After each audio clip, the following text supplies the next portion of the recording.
Hey, Scott from Aristocob.com here. Seth from SethMarkwood.com. And Martin from Over a Pipe, because I get to plug my channel.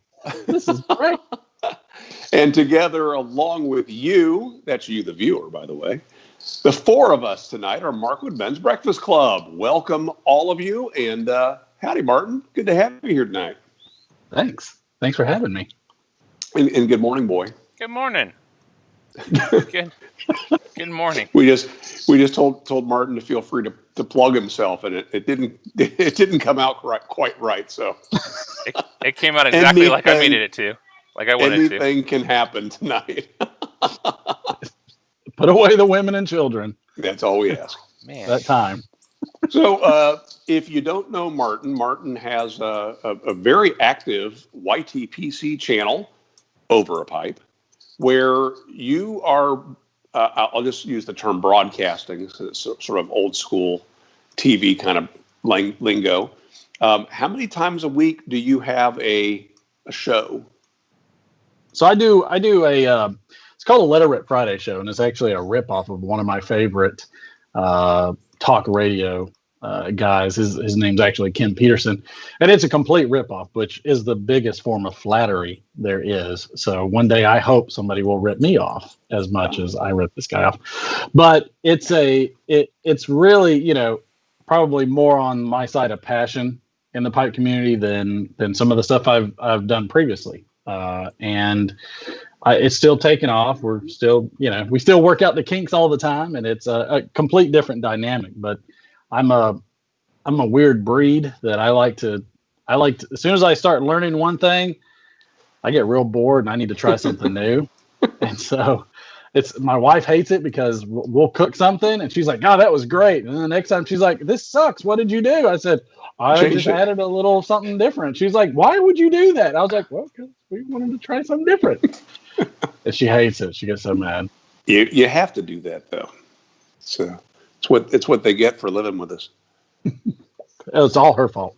Yeah. But it's once a week on Friday, and the premise of it is that we worked all week to get to that holy grail of days in our week, which is Friday, which is basically 2 more days till Monday.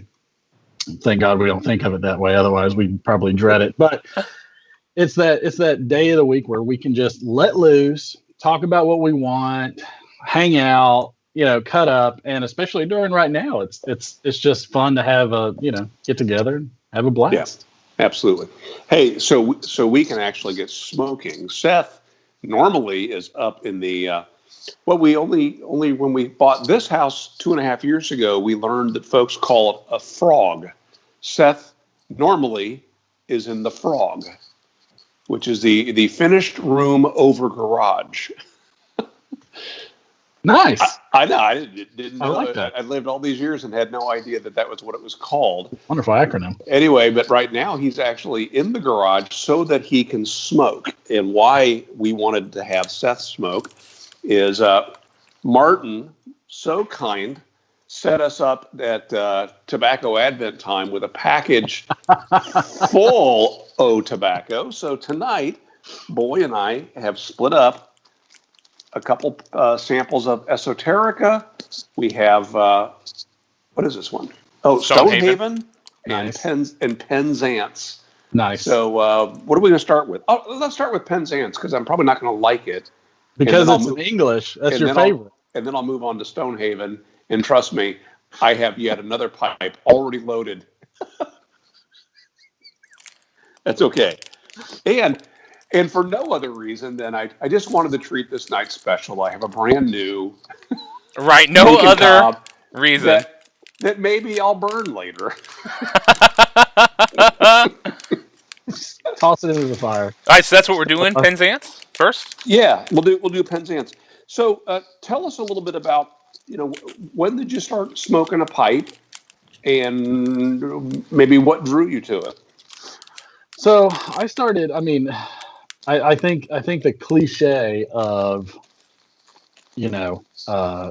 Lord of the Rings and fantasy and things like that. There was always that part of it had always evolved. And for me, it wasn't necessarily the Lord of the Rings. It was actually a different author books that really got me into it and had a much more similar flair. Theodore Geisel? No, it was Robert Jordan, and still fantasy genre, but Robert Jordan actually grew up in Charleston, South Carolina, and the town that they're from, not much different from Lord of the Rings, was heavy on tobacco and growing, and it was the preferred tobacco of the the world and things like that. But in his life in Charleston, I mean, absolutely. I mean, y'all are up there in tobacco country too, and that was one of the primary crops out there. And so I took a big liking to it, enjoyed his books. He ended up dying before he finished the last book. So he had another author. His wife had another author finish the series. It's called the Wheel of Time series. It's a great series. Very long though. But that was one of my It's like 98 books, isn't it? It's so long. The last book, Brandon Sanderson, who's another fantasy author, who Robert Jordan was probably his main person he idolized or wanted to mimic or write like. When they told him how big the last book would be, he said, well, we could do that if we could reinvent the way they bind books, because otherwise it would be like a dictionary. I mean, how voluminous. So really big book. And so the last book was broken up into 3 books and roughly between probably 800 to 1,000 pages a piece.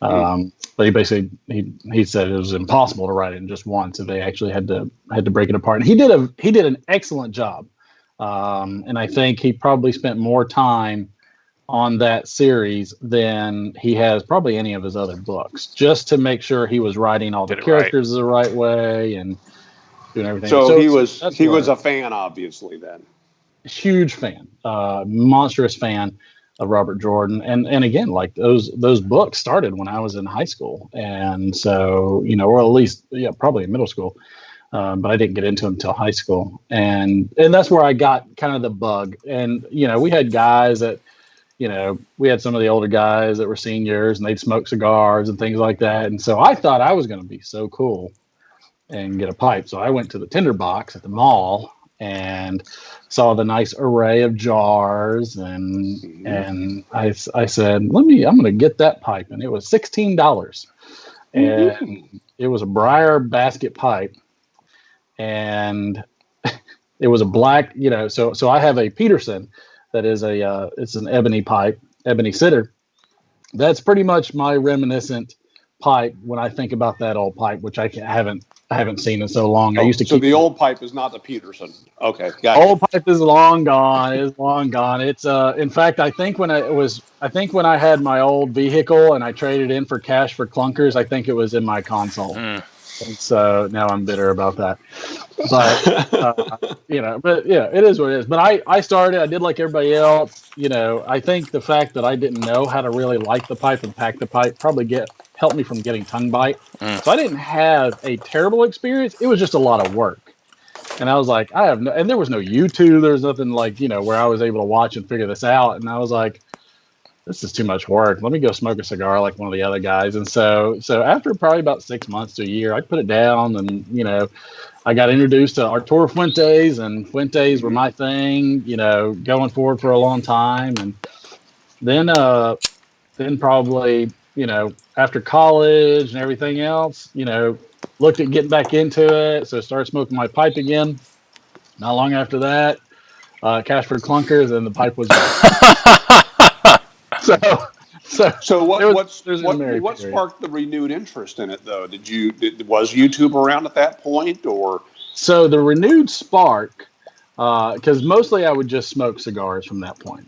From that point, I was like, well, I don't want to buy another pipe. I don't want to do it, so I'll just do cigars. It's easier. It's a quick fix. I'm good to go. And the renewed interest was actually, and this just goes to another one of my hobbies, is I saw Brad from Stuffing Things. I saw his Brad from Stuffing Things plays. That's actually how I got to Brad from Stuffing Things, is I saw Stuffing Things plays. And it was a very odd game that I could not stop watching. And this is my nerd part coming out. But It was a bunch of little people on an asteroid, and he had to keep them alive. And he never kept them alive. And I don't know why I found joy in that, but I found joy in that, and couldn't pull myself away. It was a sitcom that I just couldn't avoid, and was watching some of his stuff, and then saw his pipe smoking channel, and I was like, oh man, big interest immediately because I saw pipes. Not even thinking to look for that in YouTube or anything else. I never knew anybody that smoked a pipe. No, none of my friends smoked pipes. They all smoke cigars, or they don't smoke at all. And so, like, I never really had any community of pipe smoking to get adopted into. And so I started watching his videos, and then then I was watching Mutton Chops videos, and then I was watching matches, and I was watching you guys, and I was like, I got this huge desire to go back in full bore. And it was like meeting that long lost friend, which I've done. And then I feel like a jerk because we got real excited about him coming back, and then we haven't hung out with him in a while. And then COVID happened, and so now we feel like complete douchebags. But it was like that. It was like I was like, God, this is awesome. My wife's like, she's like, I didn't know you smoked a pipe, and I was like, yeah, that was a lot earlier time in my life when I was doing it. And my parents thought it was hilarious. They're like, well, at least, it's not cigarettes, so, have at it. And so, but it was just one of those things. And I had always loved it for the books. And then I enjoyed it later on after college, trying to start a career and everything.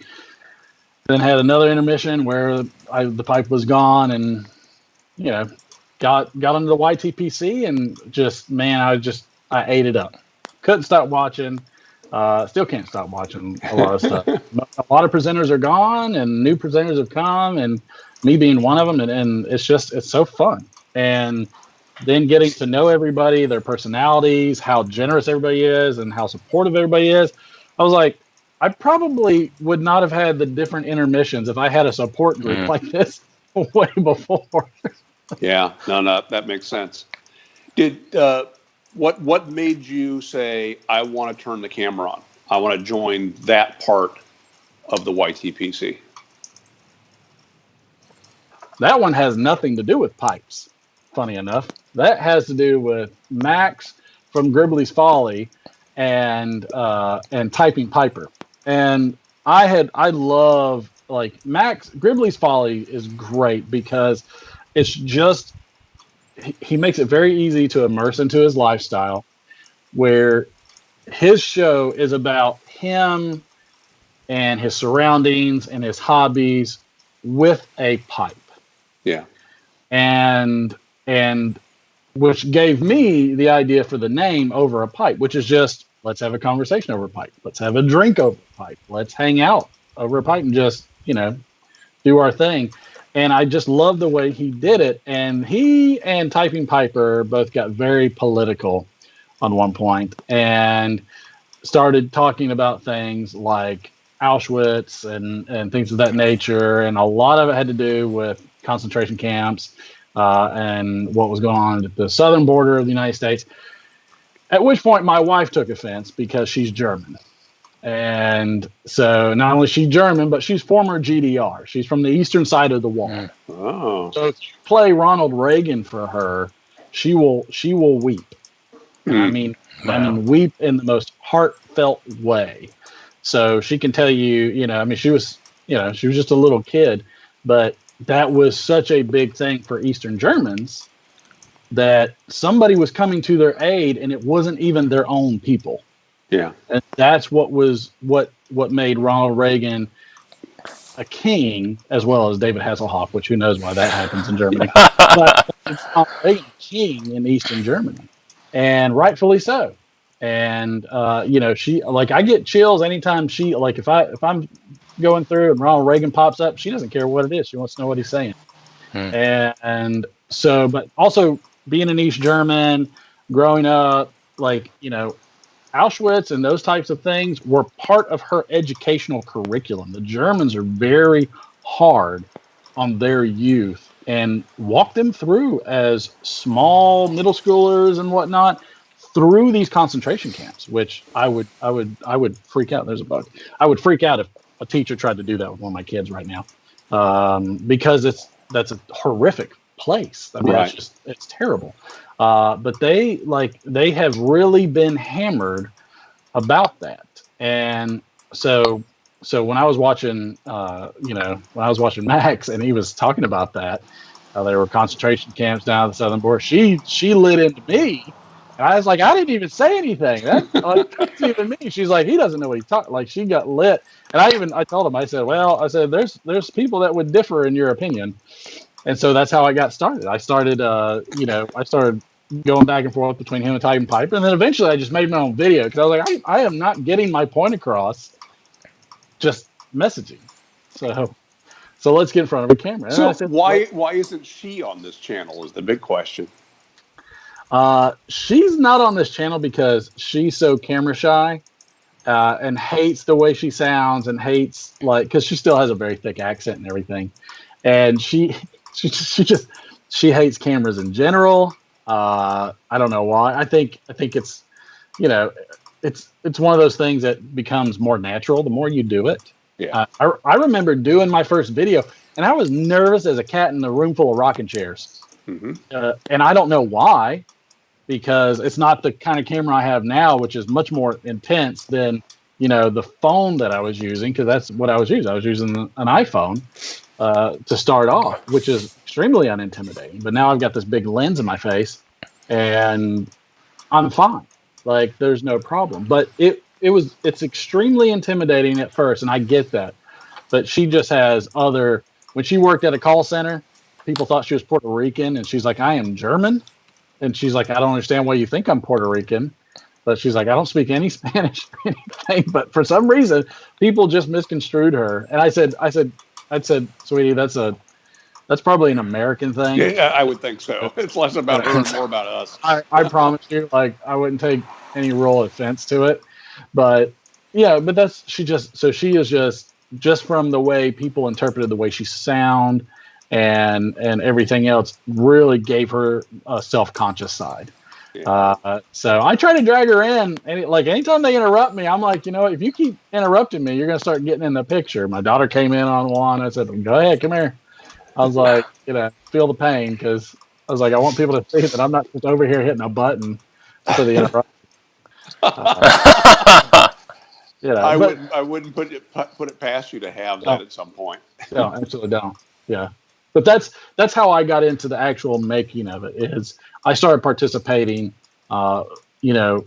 in the chats and things like that, and in the comments, and then was like, let me try it. And the other aspiration, which has never really come out, was I wanted to do stuff about D&D, which is another big hobby I have. And I was like, gosh, I want to do a D&D channel. One of my favorite people to watch a long time ago was Matt Colville. He was a writer. He did a lot of stuff for Turtle Rock Studios, things like that. And I loved him when he was much smaller, when he was writing novels and putting them on Amazon to, make ends meet. And that's when I'm a big college football guy, because I love to see the ones out there on the field giving everything they got to get to the next level.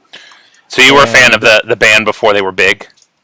That's every single time. Yeah. Every single time. And so I said, well, let me try this. I said, it's a smaller community. I said, I'm probably not going to get completely razzed, which of course I did, because everybody gets razzed.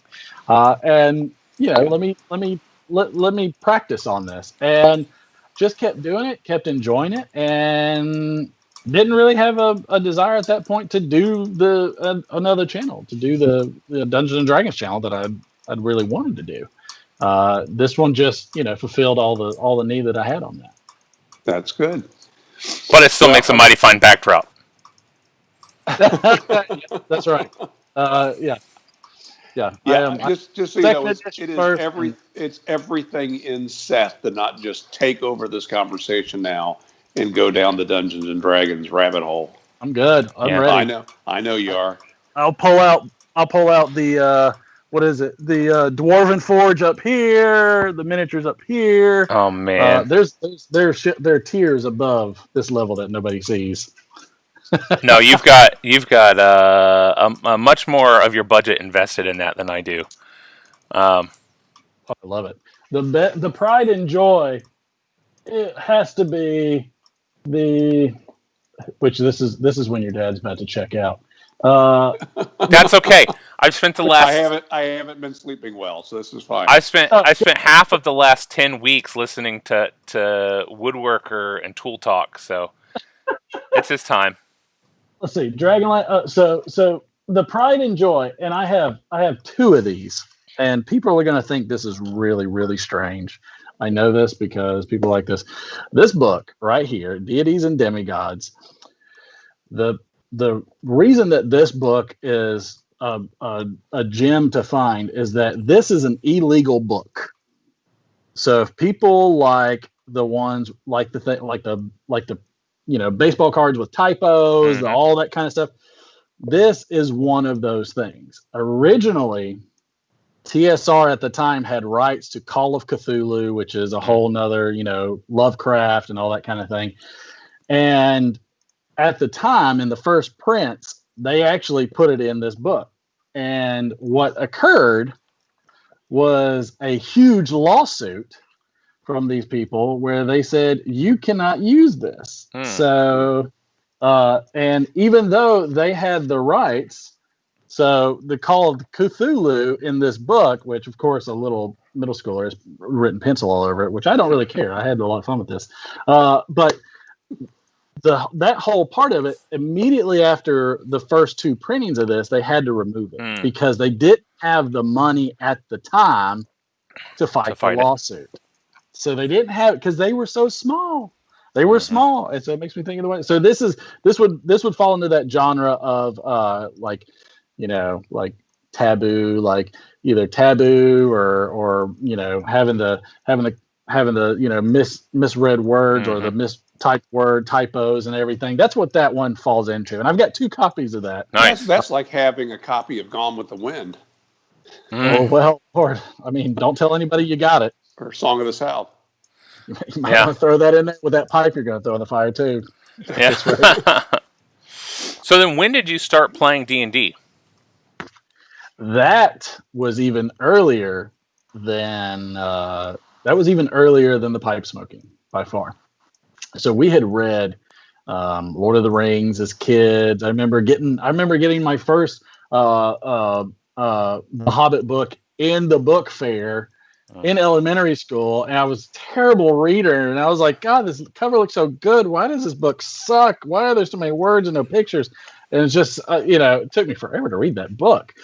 Well, a few of my friends were reading Dragonlance.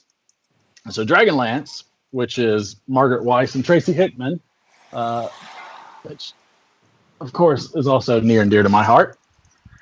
Okay. So we have Dragonlance as well. And Dragonlance was a series, Margaret Weiss and Tracy Hickman. And what we loved so much about that was all of the characters in there were from their D&D sessions. Every one of them. Tasselhoff, you name it, like all these characters, Fist and Daedalus, all these wonderful Raistlin Majir, all these great characters, Caramon, they all were from actual playing.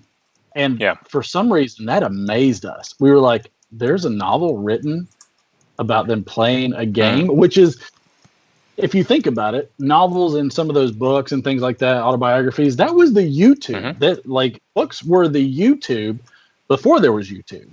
Well, I mean, that's still incredible now, and the same thing is happening now with, Critical Role, having a cartoon coming out and books, and, I mean, all of that stuff happened at started at their D&D table and, and their dining room, Yeah.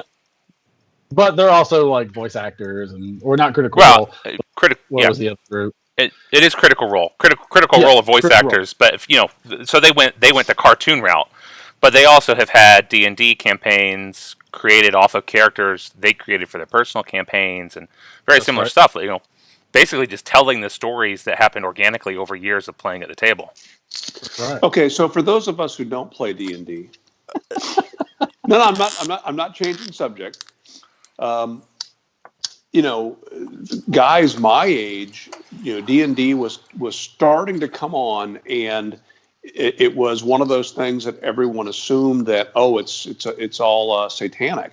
And so, church youth groups spoke against it, and, the kids that were into it were very obsessive about it and antisocial and so on. So it's like, well, that's what's causing that behavior, right? Not the other way around, that, kids that are, that like to read and are into fantasy are going to be drawn to being involved in it.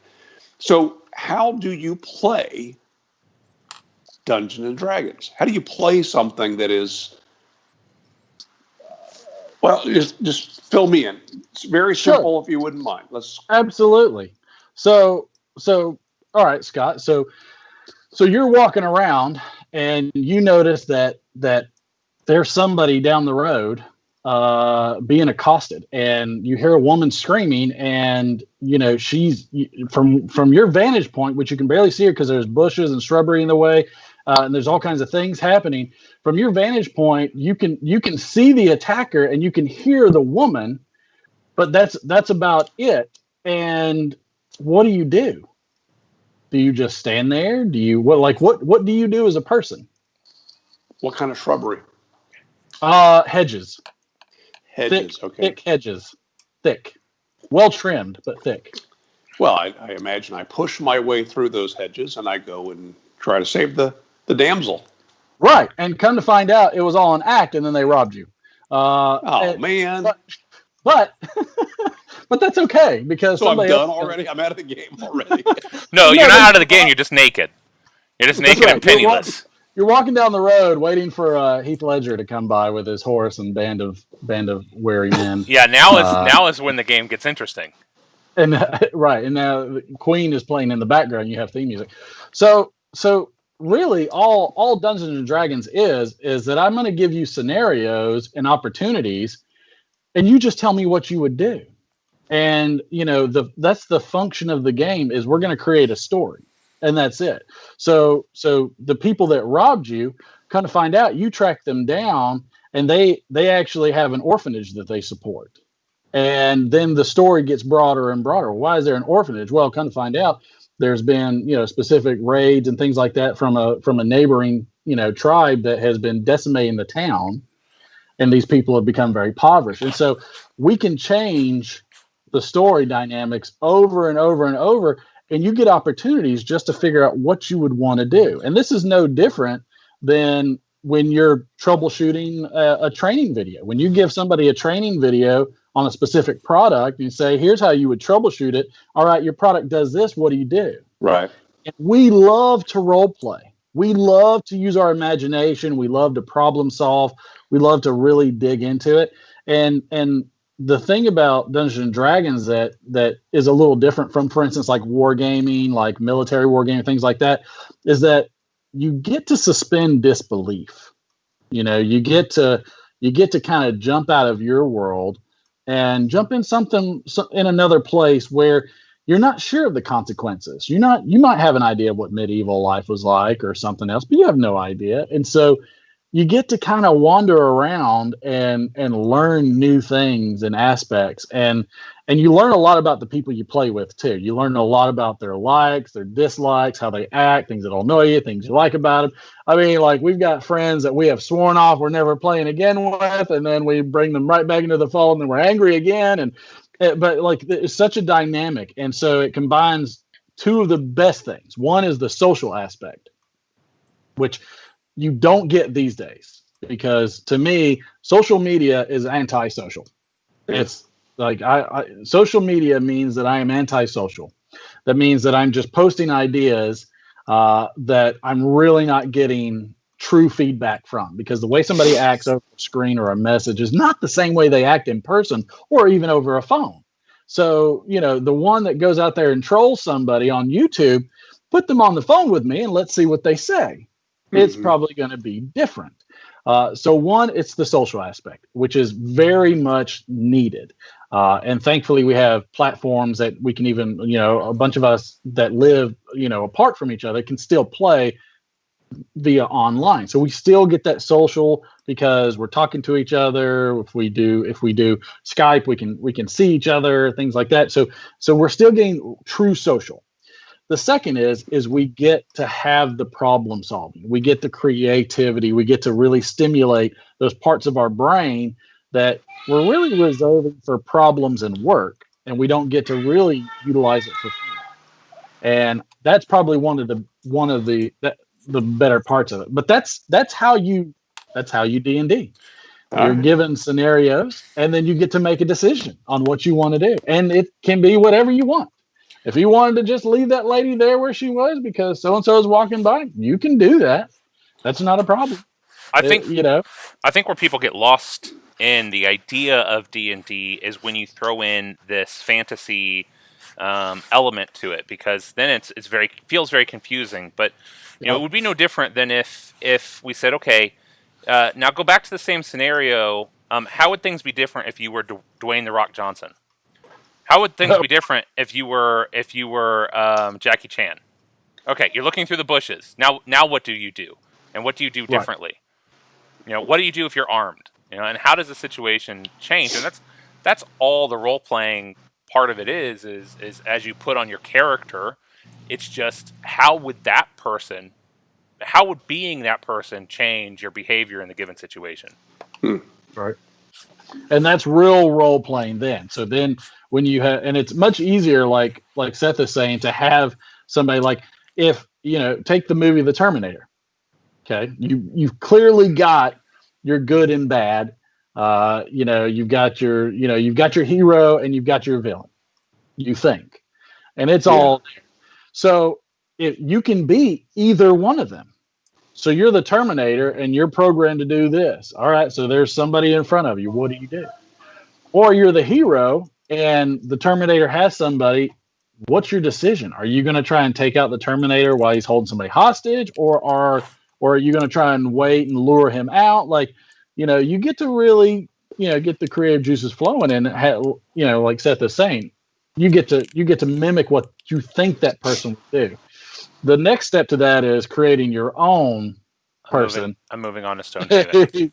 Moving on. The next is creating another personality and another entity in your mind, and putting it down on paper and saying, how would this person that I've made up, how would they act? What kind of traits, what kind of flaws did I give them? What is it about them that they would do something different than I would? And that's when it really takes off, and it really, Oh, I got to remind Seth, it's a fold, twist, and poke. You're rubbing one out.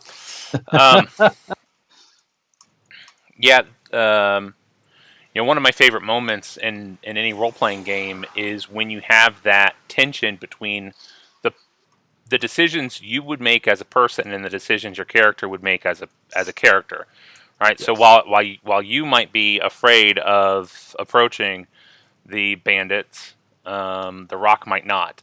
And so making that decision, or if you're playing a character that maybe is evil, making decisions that they would do by murdering the civilian, maybe doesn't feel all that ethical, but it's the decision that they would make under the circumstances. And so it creates really people interesting. Are uncomfortable with that. Yeah. Times. It creates a really interesting tension sometimes.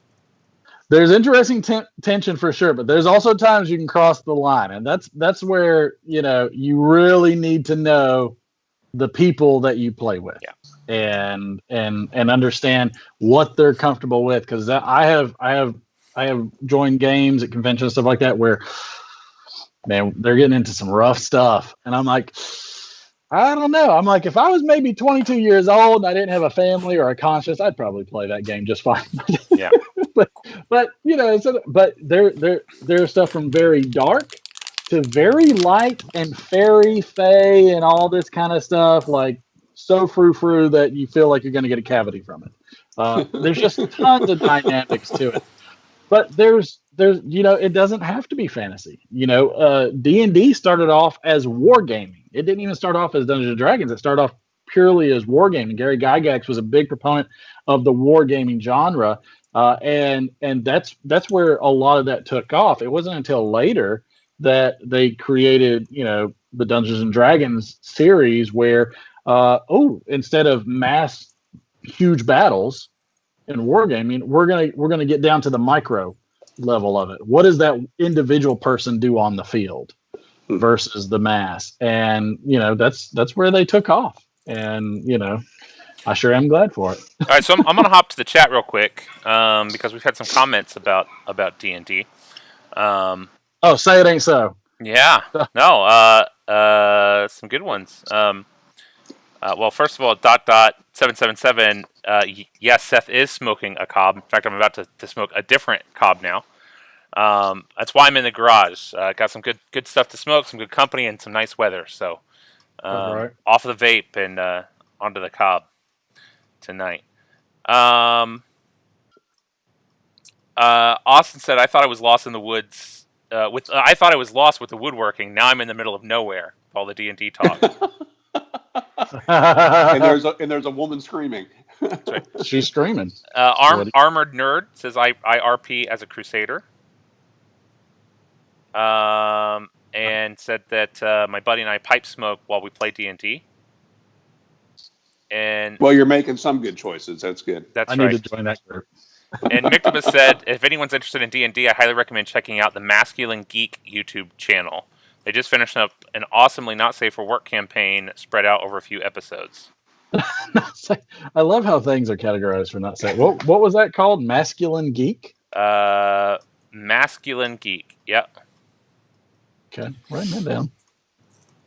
So, Martin, when you're playing during quarantine or maybe pre-quarantine, are you using Roll20 or what? We're using Fantasy Grounds. Fantasy Grounds? You like it? Yeah, I did. I picked it up because Matt Colville. We tried. With the whole tried Roll20 a long time ago. All right, hold on. I'm sorry. I'm afraid I have to ask. What? We're talking software. So Skype versus Zoom, but for D&D. Okay. And so, which do you prefer? It's designed specifically for playing Dungeons and Dragons remotely. That's right. The big one on the block is Roll20, but they had some big controversy a year ago, and a lot of people switched to Fantasy Grounds. There are some others out there, but I think those are probably the two big ones. Right. So you can't just get on a Zoom meeting or a Skype meeting and play? Yeah. Or you could, but what does the software bring to the party that does not provide? So the two levels that you're talking about is one where you're getting the visualization of what's going on. We're showing maps. We're showing miniatures on a virtual map where, you're instead of, being in person and seeing this guy. My wife just got home. She turned off the lights. We've been waiting for the headlights to pass. Yes. You're having an OAP moment right now then.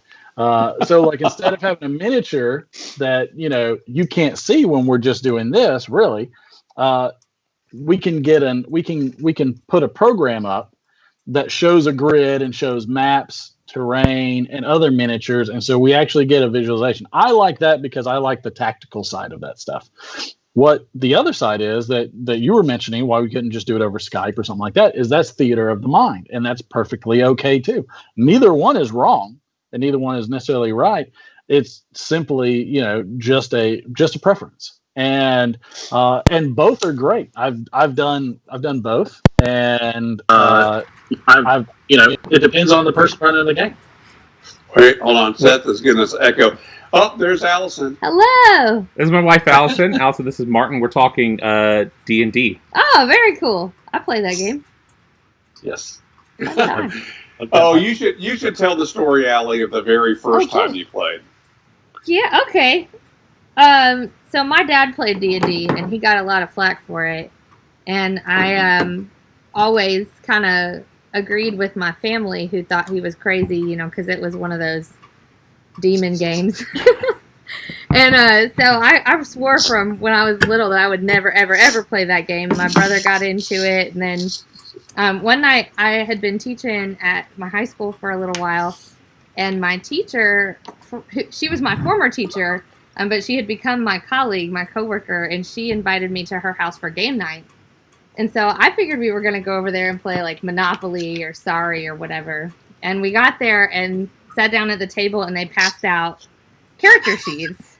And I was like, what is you guys this? slinging? Yeah, so I was totally tricked into it. And I started playing, and, I was like, this is crazy. I can't believe we're playing this game. And we got to the end, and, like, we defeated a bunch of goblins, and all this stuff, and it was pretty fun. I enjoyed the storytelling of it, and I was like, well, that was a fun game, thanks. And they were like, well, when are we going to get together for the next part of our quests? I was like, hold on a minute. This isn't the end?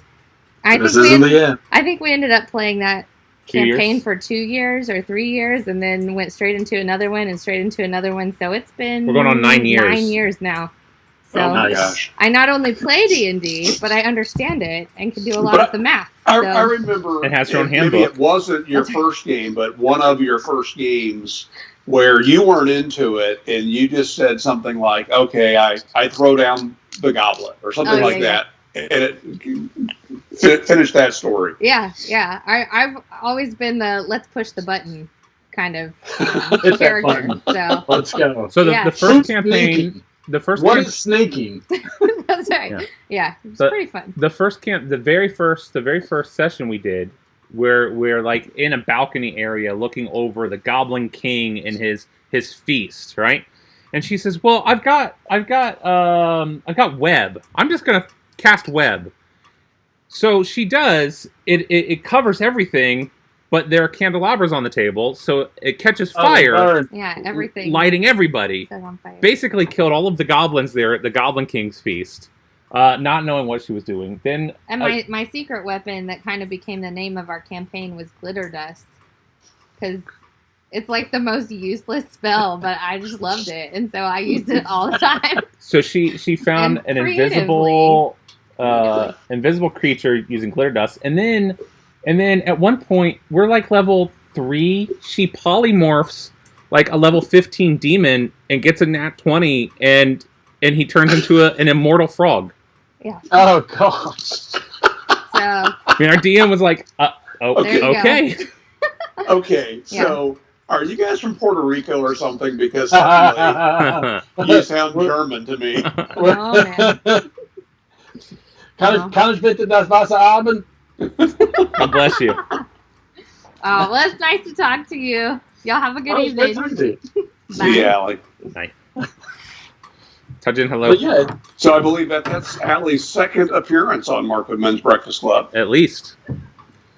But she's only hosted once, so. Mm-hmm. Nice.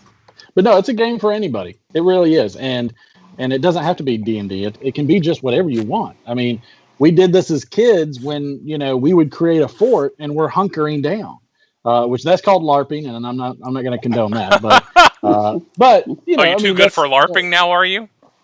I LARPed before there was such a thing, and every one of my friends can attest to this. And if need be, I will get them on video for it. But it was so weird. We were in middle school and.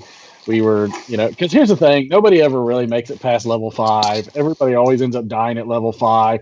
We want to get to level 20 where we can cast big spells and slay big monsters. We never make it. We like the bum down the street always kills us, by happenstance and ruins the whole game every time. But it's just an interaction. It's no different than if you're, like I said, in a brainstorming group or a training group, like for work, and you're giving people scenarios and letting them know, hey, what would you do in this situation or this situation? And we do it all the time and don't even realize it. So you're probably a closet D&Der, Scott. You don't even know. Okay, could be. Hey, this Stonehaven is the thinnest sliced tobacco I have ever seen in my life. It's amazing how thin they make it. And It's dense. It's very dense. All right.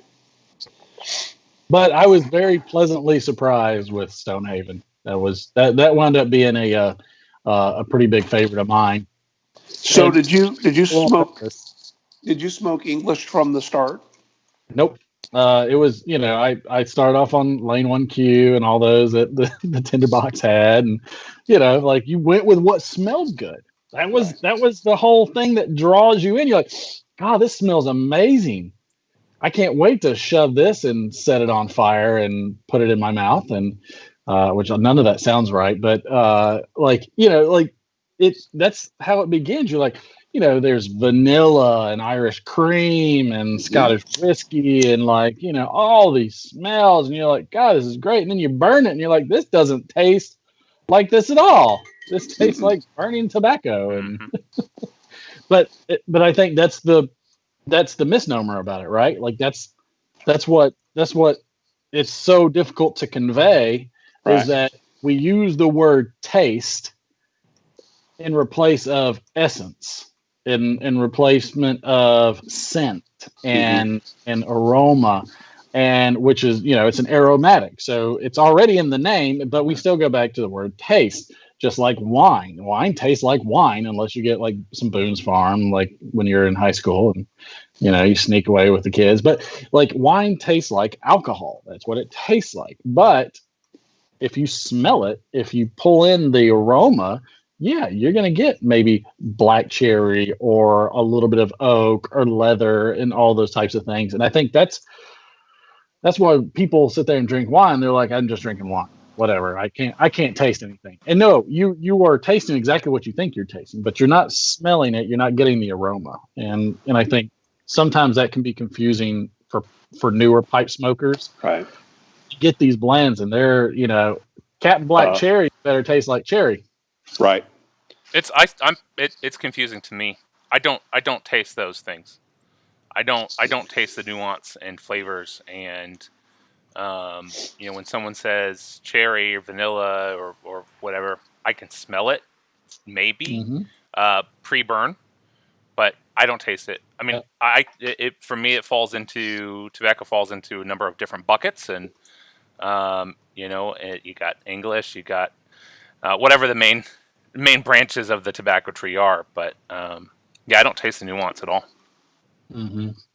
At all. And English has really hit my palate in a more preferable way. Like I'm a big salty, spicy type person. Funny enough, I'm not big on Perique.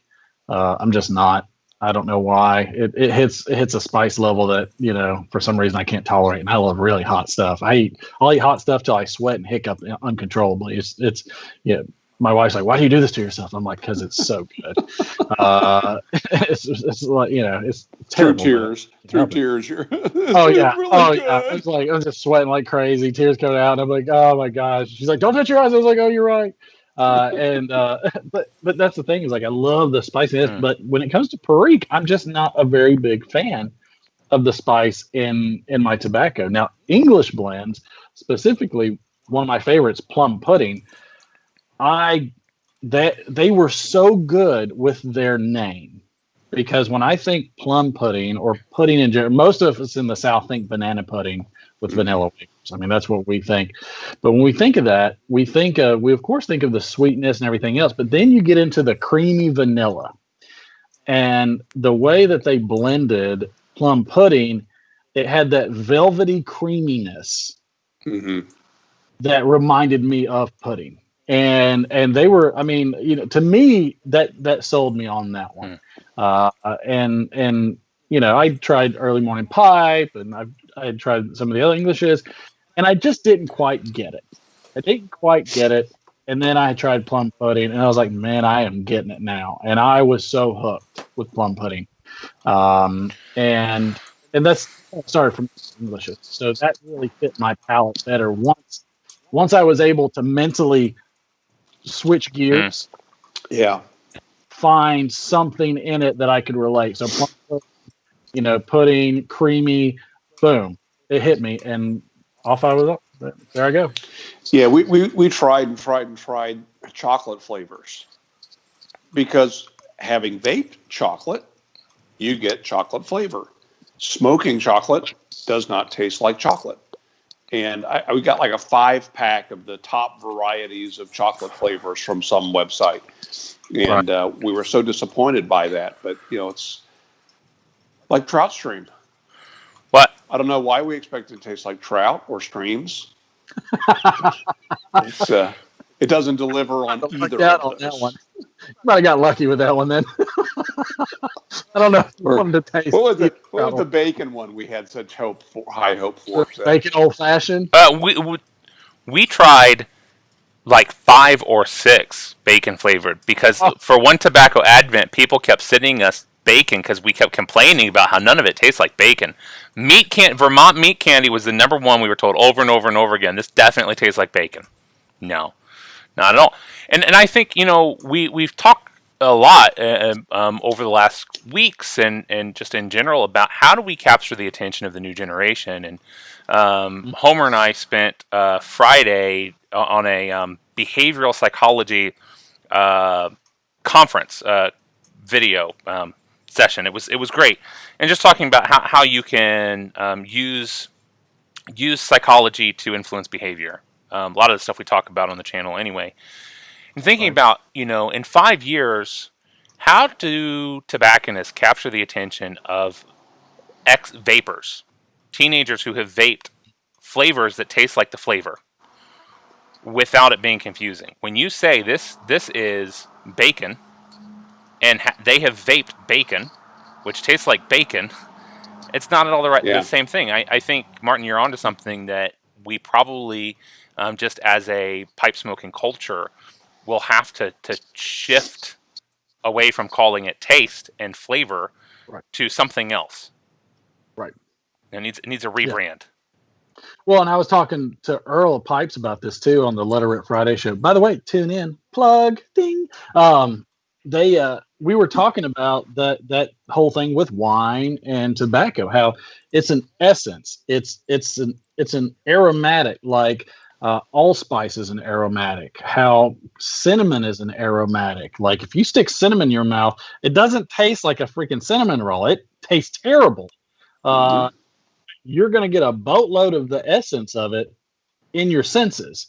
And the sense that we are most concerned about in smoking a pipe is not the same receptors when we drink a soda or tea or eat candy. The sensation we're looking for, and we do this in practice, is in our nose. That's one of the reasons we retrohale. That's one of the reasons why we're working the smoke, because smoke something fast, you're going to get an acrid, sharp burn sensation in your nose. You smoke something slow, you're going to pick out some other nuances. You smoke, at a medium rate, and you've got a different burn level, you're going to pick different things up, and that's the cool thing about it.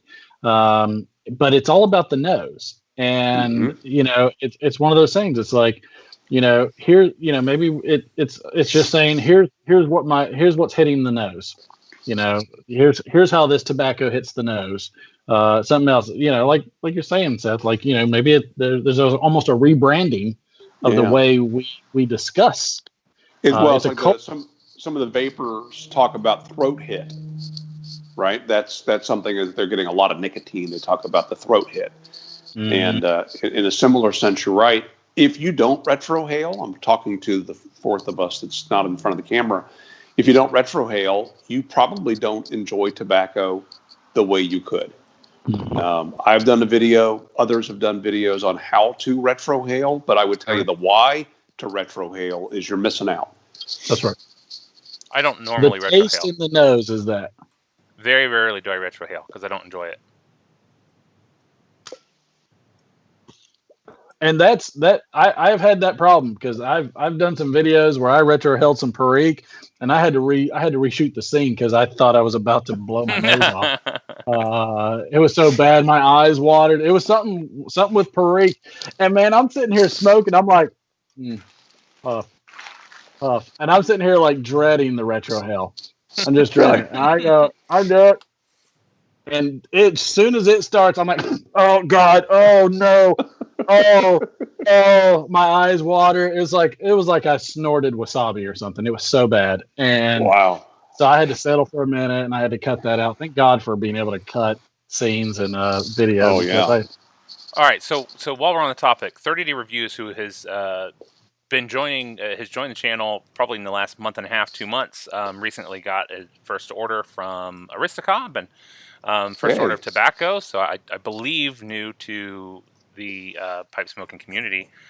It said, I don't know what that is, so I'm not sure if I do it. So how would you explain retrohale and maybe give a tutorial if it's such a thing is possible? Pipe smokers typically are not inhaling into our lungs, and the tobacco that is grown, the plants that are grown in a very natural state, unlike the tobacco that is grown to make cigarettes, which over the years they have hybrided the tobacco to increase nicotine, but to decrease acid.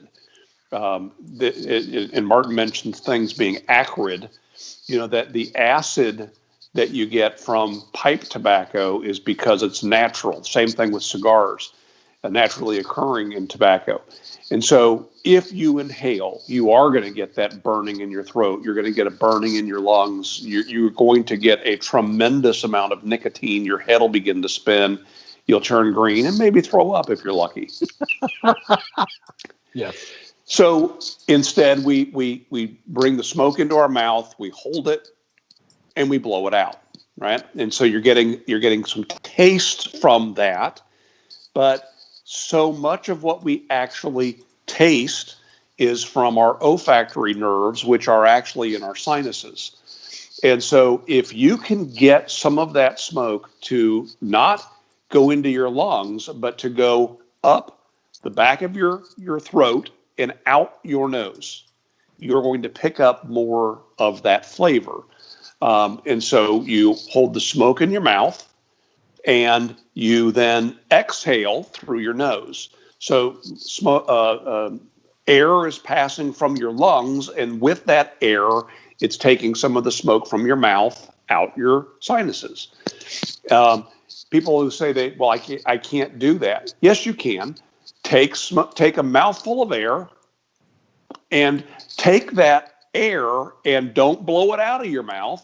Instead, push it out of your nose. You can do this, and it does take some practice because your body's not used to it, and your body's not going to like it initially. But it's. Let's also talk about health and safety, right? Every now and again, I'll get somebody who will say, "So pipe smoking is safe, right?" Let's be honest here. We are taking a chance at we're increasing the likelihood of getting cancer in our body by using burning leaves. By putting those burning leaves, the smoke from that, into our mouth, we potentially could get lip, tongue, gum, esophageal cancer of the sinus. People who drink alcohol as they smoke a cigar or a pipe, alcohol is a solvent. It washes everything that's in your mouth and takes it right on down your throat and can increase the likelihood of stomach cancer and even of colon cancer. I remember reading about that one time thinking, well, I always smoke with my mouth, so I'm not exactly sure how that works. But you do increase the chance of colon cancer if you are drinking alcohol while you're smoking. So that understood that, but I also increase my likelihood of injury or death every time I get in my car and choose to drive to work or to the grocery store. So these are decisions that adults can make, and I have chosen. Or you go to the beach and you want to get a bunch of sun. Oh gosh, yeah. You've increased the likelihood of skin cancer. Yeah. There's a lot of things that we do that are cancer causing. I'm gonna tell you right now, this sucker is probably pumping something out. It can't do what it does just out of fairy dust. The safest way to prepare your food is probably to boil it, right? But I happen to like a steak that's cooked on a grill or brisket that's cooked on a smoker. Well, that's exposing it to carcinogens and so on. Ribeye cooked in a microwave. Ribeye cooked. Oh God. Sous vide is the way of the future. I cooked my ribeye in sous vide last night. Yes. Yeah. So, anyway. You have one? Martin. I don't. And everybody tells me to do it, and I need to do it. I need to try it. So we were having a conversation the other night about the 5 things, and this is like a desert island question. The 5 things that you would replace immediately without question if they broke. And my sous vide is one of them. That if it breaks that day, that evening, I'm on Amazon ordering a replacement. Yeah, that's a good question. Anyways, that should have been one of the Advent questions for sure. I think it was one of the Advent questions. I don't know. I don't know. I've been pulling questions from other sources. I used a bunch of good ones last week. So what has become the standard go-to question, which also you need to answer, is what is your ideal peanut butter and jelly sandwich? Okay, so because I have, you guys were also a big inspiration for me on the keto thing. When I was weak, I would watch you guys doing keto. So I've been doing it since last was it last September? No, it was the September before last. Oh wow! That's when I did it. Still doing it. Yeah, for the most part. Well, I ended up being in this. My a good friend of mine's son was hypoglycemic, and so the whole family went low carb for him, which I thought was great, a big testament to true family and things like that. And then they were losing bunches of weight. My wife's like, dang, we need to really try that. And I was like, oh, yeah, you think so? And she's like, yeah, let's go. And I was like, okay.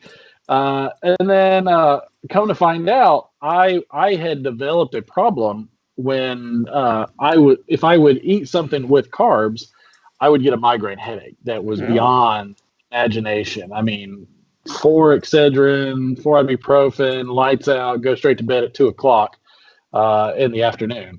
Like It was so bad. It was very debilitating. But I had already kind of been suffering from headaches for a while, like, as I had weight gained. And coming off of that, I stopped having headaches. So it was a great thing for me. And to be honest, the headaches made it much easier to stick to it. Now, I've had every other week, like every other weekend, I'll have a carb day because my wife found a way for us to have Waffle House hash browns. Because thank God for COVID-19, it made Waffle House actually sell cartons of their hash browns. It's amazing too. How do you like your hash browns? If you were at Waffle House, how do you order it? Yes, scattered, smothered, covered, chunked, and diced. Oh wow, really? It's even diced. Even diced. Big fan of the tomatoes, but then the topper has always been Tabasco. Remember I said I like spicy stuff.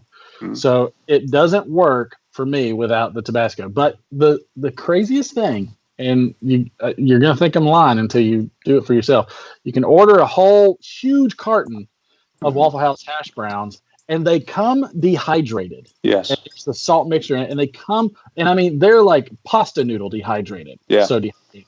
And you let them soak in water for a couple hours, drain them, and then you throw butter in the pan, throw the hash browns in the pan, and it's exactly Waffle House. You couldn't tell the difference side by side, and we did it. I did it to my parents, and they had no idea.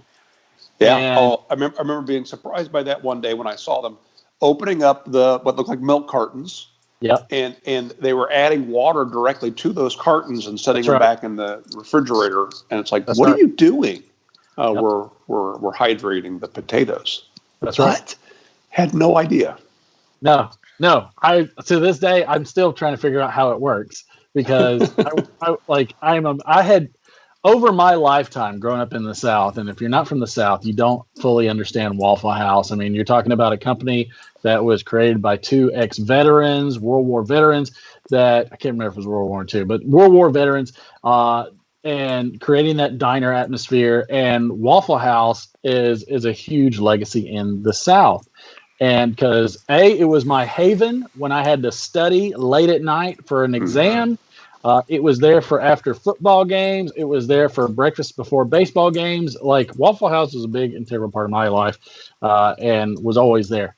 And it's so funny that just in COVID-19, all the Waffle Houses had to actually install padlocks on the door because they never close. Yeah. They're always open. So that was a new thing. But, I had tried hash browns thousands of ways. Every potato you can think of. I would go to the World Market and find potatoes from other countries. I used the cheesecloth. I used I did everything to these suckers. Right. Not one time. Nowhere close. It was tolerable, but that was it. I would eat it because I cooked it, and I was tasty. Oh, so bad. So bad. And then I eat these, and it's like looking at the man behind the curtain. It took a lot of the mystery away. I don't regret it because I got 6 cartons sitting right over there. But I don't regret it. But it did. It took some of that mystery away because let's be honest, like Waffle House is not known for waffles. They're known for hash browns. And they sell more T-bone steaks than any other restaurant in the United States. Yep. And their chicken breasts are the greatest chicken on the planet. I don't know how they do that, but we ordered a bunch of those too, by the way. Well, are you familiar with what I think is called the Waffle House Index? I could be wrong on that, but Waffle House is so efficient at delivering food to their stores that FEMA uses Waffle House as an indicator of where they're going to need to send FEMA support. Because if Waffle House has decided that a location is unsafe to get to, then it means it's unsafe to get to. And that they're so reliable that FEMA uses them as the metric about when they need to step in. Yeah. That's and crazy. Waffle House is always busy. Mm-hmm. They always have customers at some point, but they're always busy at those peak busy times. And they're like the pawn shop of the restaurant world. Like, it almost should be illegal what they do. I wonder if people literally, like when they watch Tin Cup for the first time, were exposed to what the Waffle House is. First off, that's the first time that dude had ever eaten at Waffle House before. I can tell you that. You think so? Oh, there, Kevin Costner. Come on now, Mr. Waterworld. Now Dances with Wolves is one of the all-time greatest movies ever. But and Tin Cup is one of my favorite ones too. Didn't they say they called him Tin Cup because he was the catcher, and the pitcher had a real nasty curveball that kept hitting him in the groin, and I think that's why they called him Tin Cup. But I love the Waffle House scene. I love that scene. Because for one, you can't fit that many people in that kind of section of Waffle House. No, you can't. They don't have those kind of tables. Like you're sitting at booths, or you're sitting up there at the bar. Or for us big guys, you're squeezed into booths.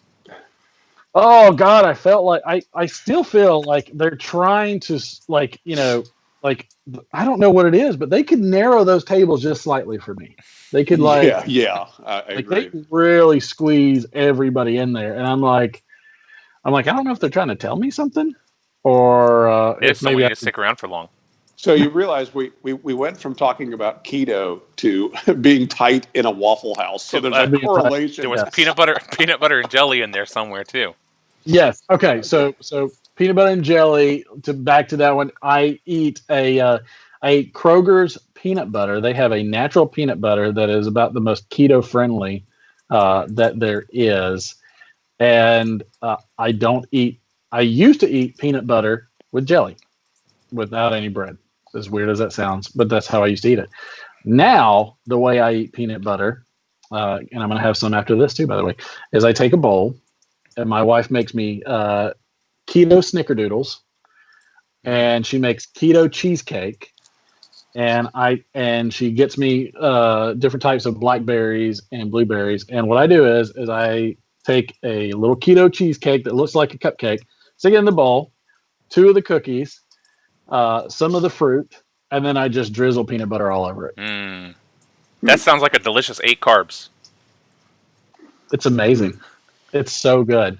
And I go through jars of peanut butter. I probably go through. I mean, they're not big jars, like if this were the jar, it would take me 2 days. Wow. To go through peanut butter. I go through enormous amounts of peanut butter. I probably get most of my carbs from the amount of peanut butter I eat. And I eat peanuts throughout the day. Thank God I don't have an allergy for that. No, was that true pre-keto? Would you eat that much peanut butter before? Or has it been a fill-in?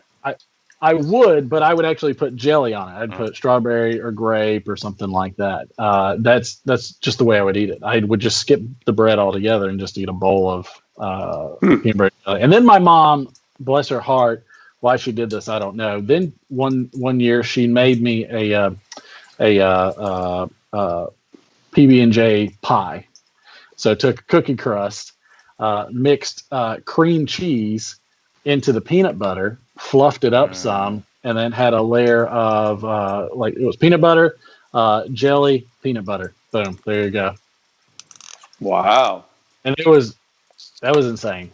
I went into a coma after a slice of that. And woke up for like 2 days. Speaking of comas, I had an experience a couple weeks ago where it was a party. We were having a graduation party, and my mother-in-law made a dessert. She made an ice cream cake that had like strawberry shortcake crumbles. You know the strawberry shortcake popsicles, or the Yes. ice cream bars. Yes. And that crumble on the outside, it was covered in that.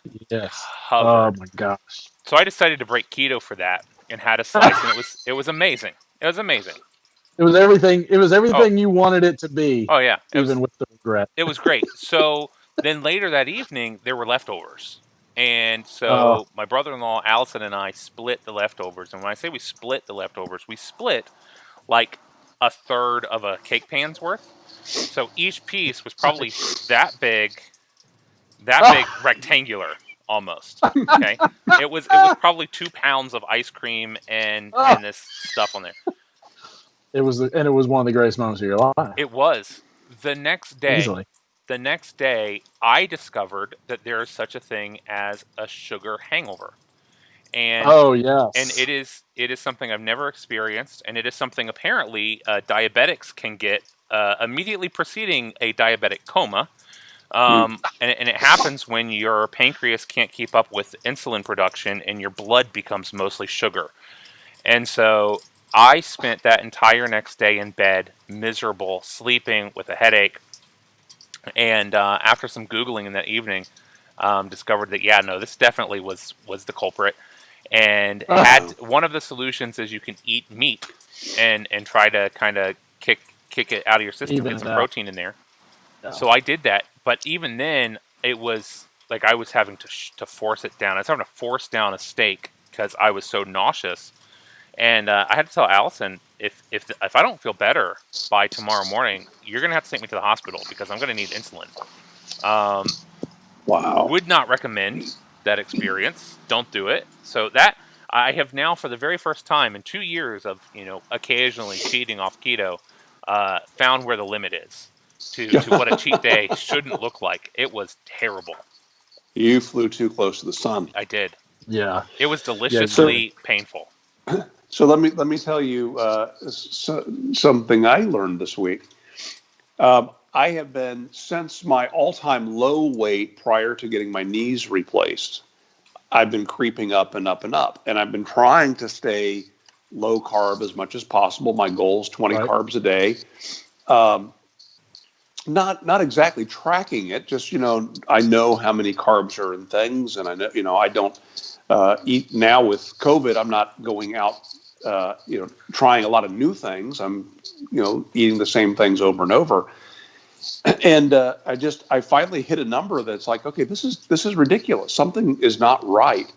So I sat just last night and pulled out MyFitnessPal and started thinking back of the last several days of what I ate. Right. And what I discovered was I'm nowhere near 20 carbs. Oh no. I had a day. Let me open this up. A couple days ago. That I thought, okay, I knew I was going a little over, right? So in MyFitnessPal, you have your carbs for the day, and then you go into a negative number. So if you see like -10, that means you've had 30 carbs for the day. Wow. Okay. Yeah. This day I had 119 negative. So that means I had 139 carbs, and I'm thinking that maybe I had 30 carbs. And so day after day after day, looking at this, okay, I had a day of 20, a day of 20, a day of -4, that -119, a negative 42, -41. So I've been doing really bad and thinking I was doing just fine. Right. Yeah. So it has convinced me. I was just saying to Jandy, I said maybe I just need to go back to do like with the Atkins diet. You have the induction diet, the first 2 weeks where you basically are eating 0 carbs. Right. It gets your body to go into ketosis, and then you start working in certain carbs. Making sure you're getting your veggies and so on. Mm-hmm. And I was just saying that, thinking that okay, I got to get extreme. No, I don't. I just need to really truly track what I'm eating. Well, yeah, it's the carb creep, right? I mean, after so long, you forget the fact that cheese has carbs, eggs has carbs. Cheese has carbs. So you make that bacon, eggs, and with some cheese, and you're sitting at like 10 carbs before you know it. It feels like 0 because it feels like it shouldn't have any. And if you want to make an omelet, then if you have onion or tomato, I mean, then you're loading it up even further. And one of the things that I usually made, if I'm on a weekend where it's a carb weekend for me every other weekend, because again, it takes you, minimum. You get your best situation 3 days to get back into ketosis, depending on how much carbs you've consumed, all the way to 6 days. So immediately, what I would make on a weekend where I'm going to consume carbs is Sunday. I make the keto chili, which is 5 pounds of ground beef, 2 green bell peppers, 1 can of tomato, the lowest carb tomato you can, and then seasoning, salt, and 2 huge onions. And I make a monstrous pot, and that's what. And to me, all you're gonna eat. Yeah, that's what I do. Now, the great thing to me about chili is I can eat chili 100 different ways. Right, and it gets better. It gets better as it sits in the fridge. That's right. So one day I'll have sour cream on it. One day I'll have some Tabasco in it. One day I'll have some cheese on it. I've got different ways to really kind of work it up. The other one that my wife really likes that we eat too is butter chicken. So we have our own butter chicken, which is basically chicken tikka. It's like chicken tikka masala, but it's an Indian dish. And again, it's a lot of cream, a lot of heavy cream, which is kind of our saving grace for coffee all the time. So a lot of heavy cream, a little bit of tomato sauce, and then some onion and some bell pepper and loads of chicken, and it makes another huge pot. Now that's a little bit more. You can't really change that up like a chili. It is what it is. So to me, that one's probably a little bit more boring of a dish. But like you get real creative, and so if I have a carb day, then I'm going to basically pre-plan my meals by making a large pot of chili. That's how I'm going to kick myself back into ketosis. Yeah. Is making something like that I'm going to feed off of to put myself back there, because it's hard. Back in my pre-keto days or pre-low carb days, I would make, if Jandy and the kids were going out of town, I make a giant pan of lasagna, and that's just going to be every meal for the next couple days. Or baked ziti. Well, yeah. So I have almost perfected a low-carb lasagna where it uses sliced chicken breast instead of noodles. Really? So, like, you go to the deli and you get they have that big form of chicken or turkey and have them slice it very thin, well, noodle size. And then everything else that you put in lasagna, as long as you're buying the right tomato sauce, is pretty low carb. And so you're eating one big piece of lasagna, there's your, probably 10, 15 carbs total, and super satisfying and tastes like lasagna.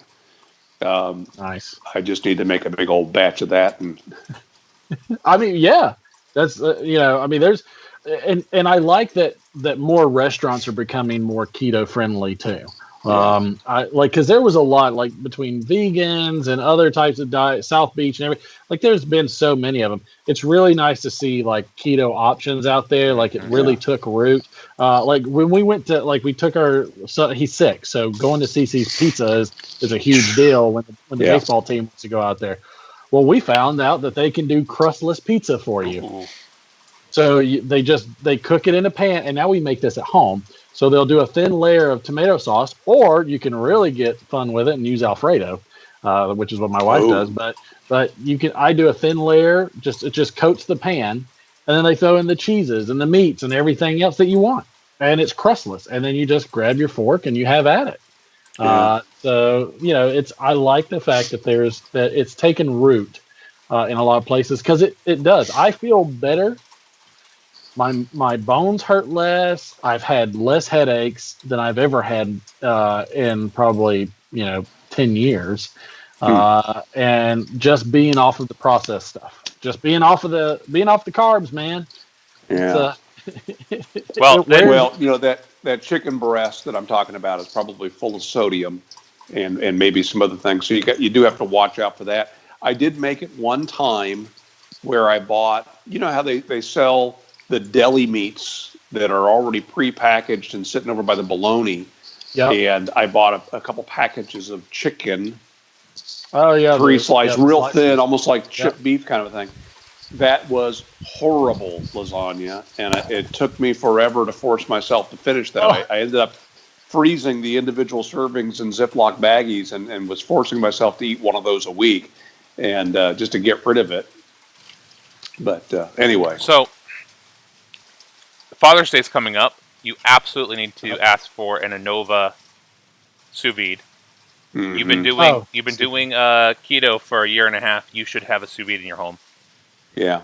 What is that called? Anova? Anova, ANOVA. I'd recommend the version with Wi-Fi and Bluetooth. I would not recommend the entry-level version. They've created one that's a cheaper version that is less flexible. So you're going to be limited on the size of container you can put it in. With the standard version, you can do everything from thaw a turkey in 24 hours, like in a cooler, which I did, just use it as a circulator, to cooking. The other day we had people come over. I cooked 20 hamburgers in the sous vide, had them pre-cooked, ready for people when they got here. All they had to do was sear them. And so without having to, it took, 2 minutes to finish them up once we were ready to eat. Yep. It's the best thing. Austin asked, how many carbs are chicken gizzards? 0 if they're prepared. If they're prepared in butter or just in a pan. A lot if they're breaded and fried. Yeah. So he's asking because I had chicken gizzards for lunch and I posted a picture on Instagram. Okay. So yeah, the place that I went that does, it's not a tempura batter. It's even less batter, and the batter breaks right off. So I eat very little of the batter on the chicken gizzards. Martin, can I tell you my major food that keeps me on keto? Yeah. Like if I really need a fix, because I'm feeling weak. I'm about to break a little. Fried chicken. Really? I know what you're thinking. Fried chicken. That's cheating. It's not if you use crushed up pork rinds. So you crush up pork rinds, put a little Lowry seasoning salt in there. I throw for just a little bit extra binder. I throw a little bit of onion powder in there, and get the egg going. Dip it in the egg. Throw it in the pork rinds after they've crushed up. My wife is a pro at malleting this stuff into infinity and beyond, and then toss it in a deep fat fryer. Fry it just like chicken. Bless you. Excuse me. There's the official sneeze of the episode. And my parents couldn't tell the difference between that and regular fried chicken, and they thought it was an Asian style chicken where you had like the real crunchy panko breadcrumb kind of chicken.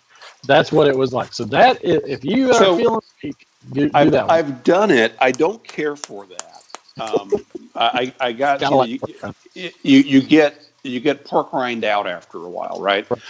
The one that I really want to try. Are you familiar with the YouTube channel Nico's Kitchen? So he's a guy from Australia who, for probably at least 10 years, his channel has all been about making copycat recipes. Nice. And if you go and search his most watched video, it has to be he apparently perfected KFC made at home chicken. And everybody raves about his KFC. Well, in the last, 6 months or so, he's been doing keto. So he's gone back and taken some of his most popular recipes and worked on them. And his KFC chicken, in a keto version, instead of using flour, he uses protein powder. So the unflavored isomalt, is that right? Isomalt protein powder. That is whey, basically, or soy. Which is it, soy or whey? It's whey. It should be whey protein, I think. Yeah. But he's using that in place of the flour and then all of his regular seasonings in it. And he was shocked that it worked so well. But check out Nico's Kitchen. It's good channel. And probably the hardest one for me is keto sushi. Oh yeah, no. How'd you make it? Good. So here I'm giving y'all my best keto secret cauliflower of the no. It's the best keto secret I have, where we actually make full sushi rolls. Okay, full sushi rolls, and there is no rice whatsoever, and you can have up to there are 6 from what I use to wrap it. There's 6 grams of carbs Per roll? total per roll, per entire roll. So 8 pieces, 6 grams of carbs, which is pretty legit on the keto scale. And the way that we do it is we use rice paper. So so the rice paper that they would make a spring roll out of. Okay. So Which I buy my tapioca, seaweed. really. Yep, it's tapioca flour. That's the bulk of it. So I get my rice paper, or not my rice paper. I get my I get the rice paper. I let it soak for a second. I take a sheet of nori, a big sheet of seaweed, and I lay it down on the rice paper. Put all my filler on there.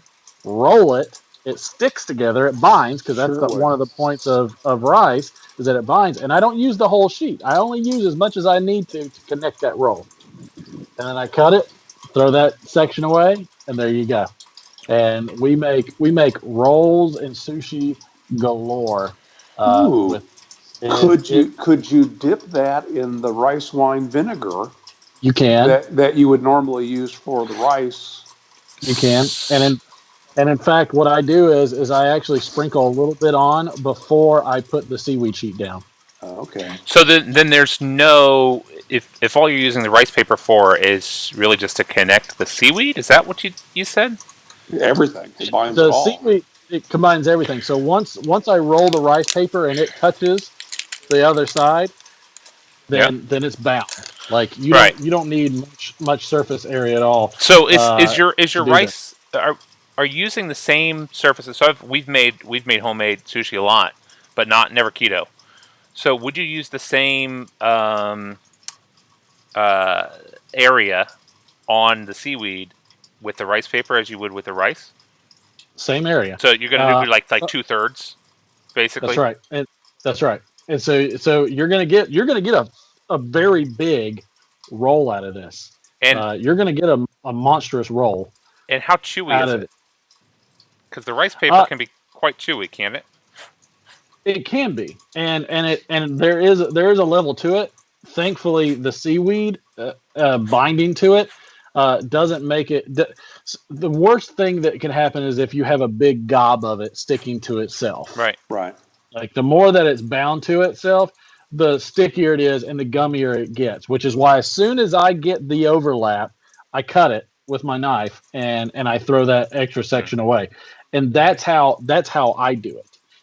And the seaweed helps to give that surface area from touching anything else, and it's very stretchy too. Now it's only not all rice paper is created equal, so you gotta kind of pick and choose which ones you want to do. Oh, by the way, this was the peanut butter. And and cheesecake. I'm trying to actually find. Are you on Instagram, Martin? I'm not. I'm very antisocial. Yeah, well, because I was looking for you to tag you, and I couldn't find you anywhere. Well, Padre Piper did the same thing on Twitter because I kept touching my face, and he had a picture of me next to a dog with the little cone on its head, and said that we need to help Martin stop touching his face. And so.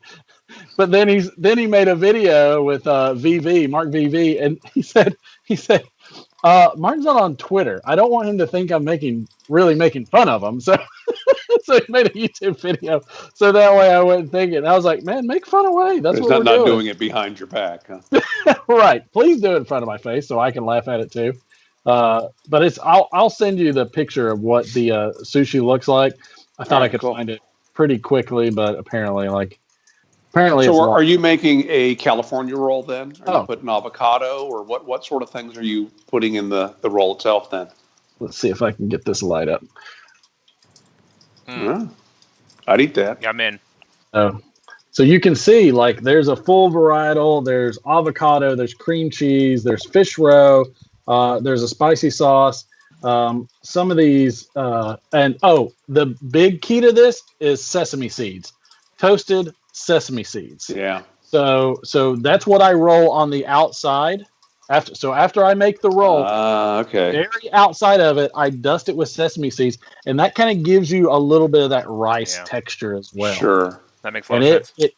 It comes together really, really well. This one I actually had cucumber, asparagus, jalapenos, whitefish, salmon, and yellowtail in the roll. Wow, that sounds good. Our local Chinese buffet has at their sushi station, they take cuts of all the fish and lay it out, nigiri style. Ooh. And so you can just get piles and piles of cut everything from salmon, tuna, eel. That's awesome. Mackerel. Yeah, so I'll get just a mountain of just fish. And it comes close enough to scratching the sushi itch, but we definitely will be trying that. Also try if you also like that. I'm not a big tuna fan, but I will when my wife and I took my so I work, I'm in insurance, and I got a designation where I got to go to Hawaii, and so we flew. This was a big trip too. We decided to bite the bullet and fly not only our kids with us, because my wife and I were free, but we decided to take both of our kids and my parents, because my parents had never had a honeymoon. They were, very, very poor, growing up. And my mom this was the first time my mom had ever been on a plane. And my dad had just been diagnosed with prostate cancer. And the only time he had visited Hawaii is when he was flying over to Vietnam. So he flew into. So not a fun trip. And he never got to leave. He literally got off one plane, got on another, and he was off. And so my dad had just got diagnosed with prostate cancer. It was also his birthday that week, and so we just we bit the bullet, said we probably will never be here again. Let's make the most of it and see what we can do. And it was the greatest family. If I could have taken my sister and brother-in-law and her kids, like if I could have taken everybody, I would have taken everybody. And we got to eat something there called poke. Yes. And it is divine. And I made one of the chefs. And so there's a mall near Waikiki Beach. If you go below it, there's Japanese Towns. It has another name, but if you go down into the parking lot and you walk around, there's eventually an entrance that's even further under the mall, and it's nothing but like a Japanese market. And you can get everything from the skewers with different meats on it, gizzards, everything, to rice balls that are filled in. I mean, if you want to get your real Japanese food. And so I had one of the guys there show me how to make the poke that he made, and it was so good. And he just cubed up tuna, and he used a garlic paste. He used a ginger paste, scallions, and he used a type of soy sauce that you have to be careful with, because it's a citrus type soy sauce. It's called ponzu sauce, and there is some sugar in that, so you have to be careful how much you use. But regular soy sauce and sesame seed oil, and mix it all in, shook it up, plated it, and it was absolutely divine. And so that's another sushi fix that we get. And a lot of times at either your local Kroger or one of your other grocery stores, they can get sushi grade tuna, and it'll come frozen in a pack. And you can actually just buy the frozen packs, thaw out a couple when you want to do it, and then we make it, and there we go. Wow. So keto sushi. That's wonderful. Seth, did you have poke when you were out in California? No, I didn't. I've had it before. No. You mentioned sesame oil. Have you made any seaweed chips? No, my son loves it. My son is an old codger. He likes lemon bars. He likes Brussels sprouts, asparagus. He's the first 6-year-old that I've ever seen with that kind of palate. He doesn't like chocolate. He doesn't. I mean, he doesn't drink soda. He drinks sweet tea. Doesn't drink milk, soda. He doesn't like it. He's an anomaly. But he likes seaweed. So when I make sushi rolls, he likes. So if you tell me how to make the chips, it's super easy and super keto friendly.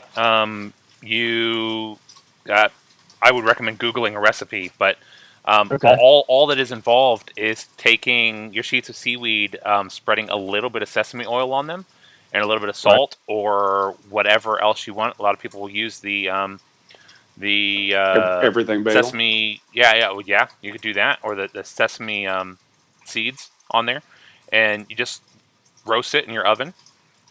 And then once it's cooked, it's crisp, and you can use scissors or a knife and just cut it into sections, about 6 per usually, and it's crispy. It crunches when you bite it, and you can put with the sesame oil and the salt and everything. It's awesome, and it's something like 20 chips is like a carb or 2. Really? So, yeah, it's because can I do that in my air fryer? Do you think? Sure, probably. I got one of those air fryers with. Sure, it's that's an induction oven. Yeah. Did you see our terrible review of the air fryer that we still haven't posted part 2 of? No, we haven't done that. Hey, that grilled cheese, Martin, man. Do you have an Instant Pot? I don't know what that is. Y'all are blowing It's a countertop pressure cooker, an electronic pressure cooker. So they've been all the rage the last couple of years. If you have an Instant Pot, you can sous vide in an Instant Pot, and I mean it'll be just perfect. I mean, Seth, do you have that? Do you have that buy-in on that one? Well, he doesn't need it, but he could. I have an Instant Pot. I have never used it for sous vide because I have the sous vide. I use my sous vide, my Innova, probably 4 times a week easily. And so it has a permanent spot on our countertop. But my wife uses the Instant Pot for all sorts of other stuff. Yeah. I'm gonna have to Google the Innova sous vide and everything too, because I need to learn more about it, because everybody I've heard talk about it, it's all the rave. Yeah. And if that many people talk about it, I mean, there's got to be truth to it. You can't have that many people happy with. Most people are not happy with anything. Mm-hmm. Social proof. That's usually what you hear. So it's like if that many people are happy with it, there's got to be something really to it. So yeah, I mean, what it allows, it just like a lot of the other, like the Instant Pot and other devices, it allows you to drop your food in, walk away for 2 hours, and come back and it's perfectly cooked, and it's idiot proof.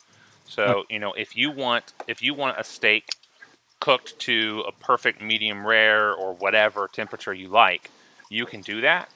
And instead of when you cook it on a stovetop or something where you get different bands of temperature to the center, it is cooked perfectly end to end.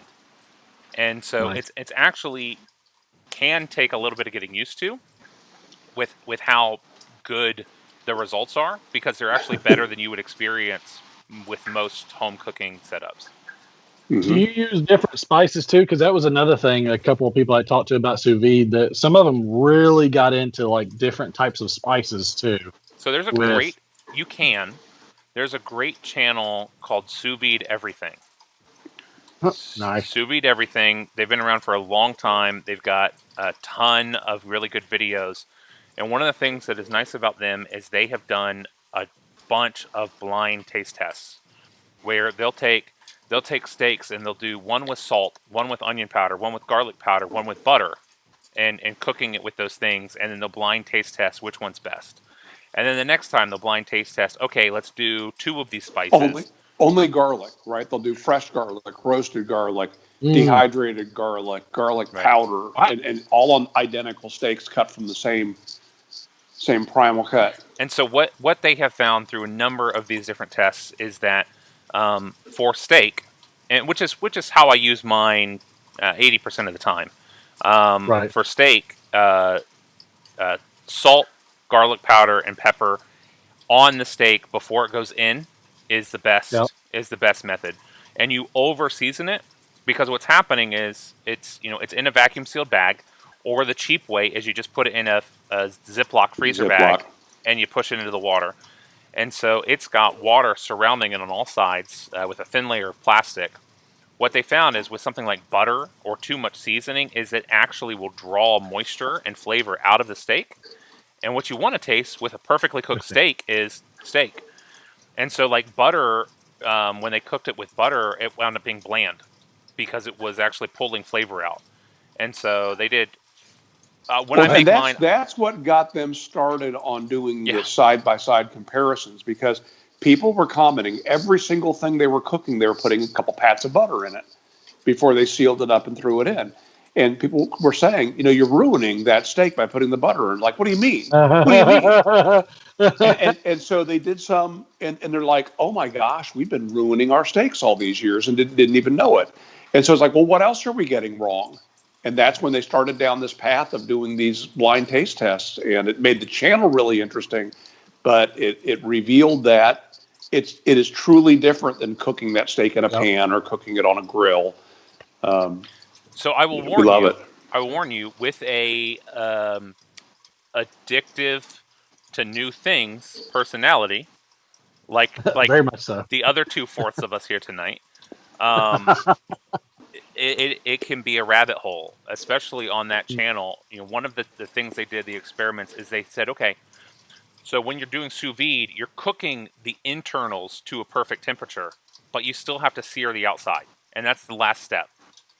And so what's the best method for doing that? And when you think about it, there are about 20 different ways you could sear a steak. You can throw it on a skillet. You can do it in the oven. You can throw it on your grill. You can, whatever the options are, microwave, doesn't matter. And for years they used an attachment to a butane torch called a searzall, and it's something that they use, that chefs use. Right. It's expensive, and it became so popular because of their channel. There was a 3-month wait on Amazon to get a searzall. So nice. Is that the little propane gun that goes? It's one of them. Yeah. It's a cone that goes over it, so that you're not getting the direct flame, but you're getting all the heat from the flame. Oh, got it. Okay. On the steak. And so they did a blind test, and they tried every method. And it turns out that the number one winner is one that they said, we can't recommend this because of safety, but it's definitely the best way. It's an $18 weed Freight burner from Harbor Freight. Harbor Freight. And so it's what you would use if you were going out into a field and wanting to scorch the field, hook a propane tank up. Well, it becomes a flamethrower. But what you're looking for when you have a steak that's perfectly cooked is you just want to kiss the outside with scorching hot heat to get a crisp crust without continuing to cook it inward. And the flamethrower does it. And so I own 2 flamethrowers. I just had to go buy a replacement. And so I use that. I also use the creme brulee torch. Have you turned into the Nerf gun flamethrower yet? I've not done that. What is that? The Boring Company's flamethrower gun. Yeah. I've not done that yet. That should be high on the list. So we both have Harbor Freight. I watch so many of your videos. You're a huge Harbor Freight advocate. I am. To the point where I am thinking about getting a Harbor Freight motor for my son's go-kart that we got in COVID. That I would have to change the way it's mounted to do it. That apparently takes it from 20 horsepower to 45. Oh, nice. That'd be fun. Nice. That'd be dangerous and fun. I mean, 100%. And of course, I asked my wife to get the one with the roll cage. And being a frugal East German, she got the one without because it was cheaper. Wow. And I said, okay, all right. I guess your logic is sound. I won't argue.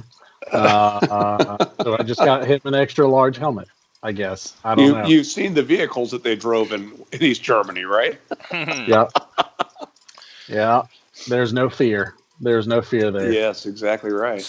And she still makes fun of me for driving an automatic. So I don't know anything about their motors, but I would check out their reviews, and I was suspicious of their reviews at one time that are on their website.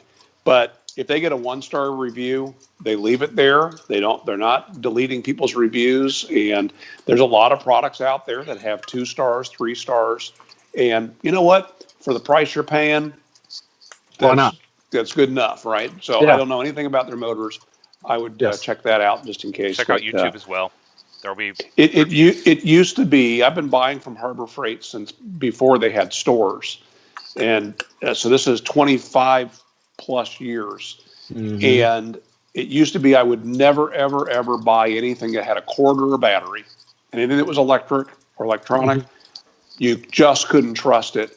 But over the years, they've decided to have good, better, best products, and their better and best products are actually pretty decent, and they're at least right in line with the consumer level, Black and Decker skill, those quality of tools at the least. That's right. Some cases they're not bad at all.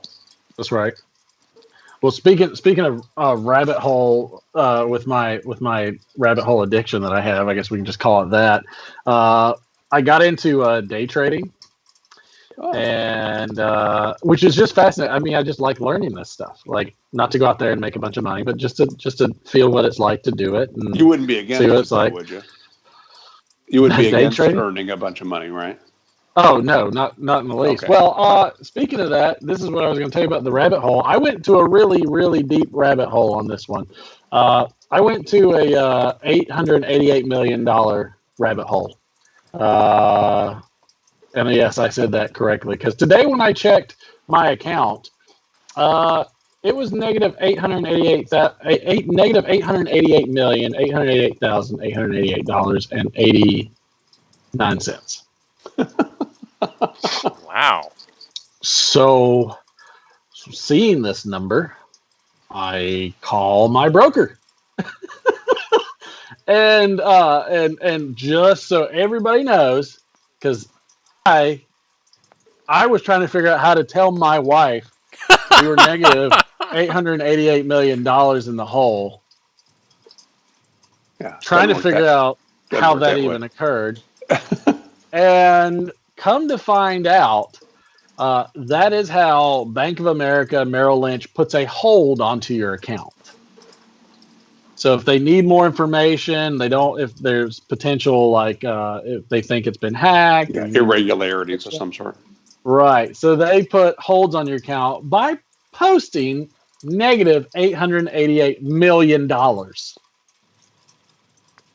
And I was thoroughly amazed. And There's not a better way to do that. I was so pissed because I told this lady, I said, I'm going to tell you right now, you ain't getting $888 million out of me. It's the only way we're going to get rid of this national debt. All of us are going to be billed. I said, my wife's like, what did you do? I said, I traded $100. I don't know how it got to negative $888 million. I was like, so apparently they needed further personal information to report to, what is it, the FNBC, FNE, whatever the financial thing is. So FDIC. And so I said, oh, thank God. So this should be resolved tomorrow. She's like, yeah, you'll be fine. I was like, and I kept asking her too. I was like, she was acting like a doctor, like about to give me bad prognosis. She's like, I can't talk about this right now. I got to talk to somebody and escalate this. Why do we, I just want to know, is this common? I can't discuss other people's accounts with you. I'm not asking for their names, lady. I'm just like, could you please just ease me up a little bit? Because my anxiety level has went past 888 million. I can tell you that. And I was enthralled. So that was a rabbit hole where I felt like it wasn't a rabbit hole, it was a foxhole. And I felt like I was getting trounced. Oh, do we have an interruption? Look, it looks like Markwood Men's Breakfast Club is subject to the same thing. Where's he at? Oh, well, I'm not coming. You're fine. I'll send him. You ain't gotta send him. Okay. No, I, you're good. Love you too. Appreciate it. Thanks. This is true production value. This is live. Oh, yeah. At the house. I'll be right back. Every time. And we've lost Seth. He's bringing out the globe. Whoops, and I've lost my phone too. So that was my rabbit hole of day trading, which has really made me very nervous to even touch the account, log in. I don't even want to do it because seeing a number like that in your financial account will definitely make you go green. You'll have to move to the Ozarks and start laundering money. I'm heading to Wow. Alaska, man. I'm going right up there. I'm going to the north side of it where nobody can find me ever again. Because there ain't no way they're getting that a dime of that from me. That's hilarious. That's scary. So nobody, if you have Bank of America, nobody freak out. They will put a hold on your account, and it will be for negative $888 million. So we had our account froze one time, Bank of America, and it was because somebody got a hold of a debit card and was just draining out our accounts. Oh, and no. So they locked it down. They said, no problem, we'll put the money back in. They did. And then they said, you know what, maybe we acted too hastily. You don't have access to your money. And so we were, I don't know, about a week with zero funds that weren't tied up at Bank of America. So you better believe we have multiple bank accounts now. That's right. And a mattress full of money. And we have a waterbed, so that's very difficult to accomplish. But ain't nobody getting that stash. Well, so that was my recent rabbit hole. Oh man, that's scary. I didn't have a similar experience, thank goodness, but found myself in a similar rabbit hole with Bitcoin and cryptocurrency. And that's one of the big. I love blockchain. Blockchain is amazing. It's smarter people than me came up with that, but it is definitely one of the the big reasons why people would switch is having decentralized access to their money and not having a bank be able to just decide, no, we're not going to let you have that. Yeah, it's yours, but you can't have it. And so JP Morgan has bought into it. JP Morgan now assists in facilitating transactions now. That's nice. Oh wow. They're not taking it, but they are. It's amazing what you learn with day trading. Like there's stuff that's going on that I'm like, God, does anybody know this weird, crazy stuff their banks are doing without being notified? So they're starting to get into it, and to me, 100% day trading is gambling. Cryptocurrencies to me is even more so. Because at least with stocks, you technically own something unless they go bankrupt and then the creditors are going to get it first and everything else. But there's something you can resell as long as the company doesn't go bankrupt. And cryptocurrency is the same thing, except if somebody just wiped it out, which thankfully blockchain is pretty cool. I mean, the way it's designed. But if somebody found that's the problem and the benefit of technology. Technology is very fallible. There are, like if anybody hears about 0 day and everything else, like there are ways to really manipulate and cause havoc in technology. And, stock market, same thing too. It's highly manipulated. And I'm seeing that even more and more when I'm watching it and learning some of the different, things like the charts, the tape, and all these other things. But I love the blockchain, and I can see so many potential things for blockchain. And I hope cryptocurrencies take off. I hope they do, and I hope it works. But I hope it also gets some form of backing that keeps the value, because it is an extremely volatile currency. It's amazing the swings that it goes through. It's been pretty steady here lately. I don't understand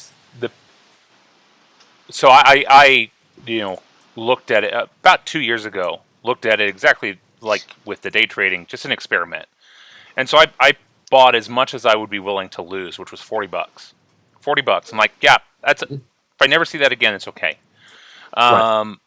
Within 2 months, it had gone up to about $800 in value, and I was okay with that. Then you got FOMO. Y'all know what FOMO is? The fear of missing out.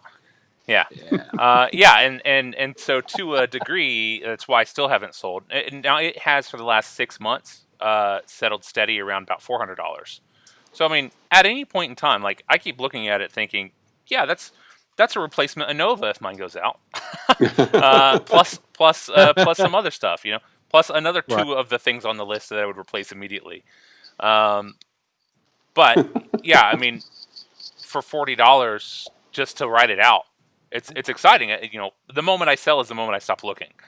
So, which and that's part of what I'm learning about trading too, because my wife and I, I have a 401k and everything is great, but we had extra disposable income. And we looked at the stock market when it tanked, and we said, well, what should we buy? And first off, we had to find a broker, and we had to figure all that stuff out. Thank God my wife's an accountant, because she knew how to find contacts for all that kind of stuff and knew where to look and everything, got us signed up. And so we invested in stuff, and we used the simplest of minds to do that, which is mine. And that was to look at things like, okay, what do people like, or in what will not go away? Toilet paper. Right. Toilet paper absolutely does not. But we were like, all right, restaurants are going to take a hit. But, we thought maybe a couple will come back. Airlines are going to be there in some form or fashion. Airlines will be there because you have to ship things around. They can fly shipments and loads everywhere. They will adjust. These people, they will merge. They will adjust. They will find ways to survive. They're big. Boeing is not going anywhere. They have government contracts. No, they're not going anywhere. If they're not going to let Ford go out of business, they're not going to let Boeing go out of business. Yeah. So, so that was another thing too. But then, we looked at other stuff. We were like, let's take gambles on some stuff here and there and just see what happens. And so we did. And now we're up a big chunk, and we're like, oh my God. And then they had a big dip last week, and we were like, oh my God, we should have sold. And so we're getting FOMO like crazy because of it. But the reality is that we take the Warren Buffett theory, which is the stock market in the future will be worth more than it is today. Mm-hmm. Yeah. And now that depends on what you own and things like that. But cruise lines, do you honestly think, do we really think that with our first world problems that people are not going to go cruise? Really? They're going to find a way to get those people on those boats. Yes, they will. And nobody's going to buy those boats. Right, now, but is it going to be worth as much? Probably not. That's the bigger question. The bigger question is not will they be around, it's will they be worth as much as they were at the time you buy. That's right. And we bought so low that, just like you were saying, $40 for the Bitcoin, it was the same thing. We could buy like 100 shares for almost nothing at the time. Mm-hmm. And why not? And we looked at it at worst case scenario. If you say, just use round numbers, $10,000, if 5,000 of it doubles and 5,000 of it goes bankrupt, then we're just back at even. Mm. But if 5,000 doubles and another 5,000 triples, then we're way beyond what we ever would have dreamed. And so to us, why not? Like you don't have a lot of chances in your life to jump in on some of those types of things. And that's where a lot of wealthy people got wealthier. Exactly right. And so we said, hey, we have no idea what we're doing, which is why my wife said, you better learn. And so I've been studying. But that was the thing. We wanted to find what are those other forms of income out there that people are using that we have no idea how to use. And so I went down the rabbit hole. That's awesome. And negative $888 million. I feel like that's a bigger badge than if I actually would have scored huge and become a millionaire. Yeah, get a screenshot of that. Yeah. I wonder if they still have that, because I couldn't have been more scared for my life when I had to explain that to my wife. But so, Martin, one thing I want to make sure we talk about before we wrap this up. Seth and I, you heard us call you out one day because we were talking about using whiteboards in presentations and about how we can't see that because of the way the video is cropped. Oh, that's right. That's right. but we saw you gesturing to something. That was the board. What got you started using a whiteboard in your show?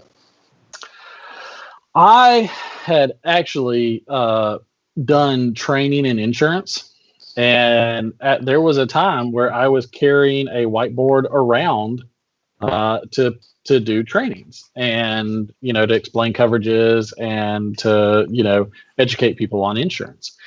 And we use whiteboards. I've got stacks of flip charts over there because we would do a classroom and have people go around the room, write down what you thought of the day, who was your favorite trainer. It was always me.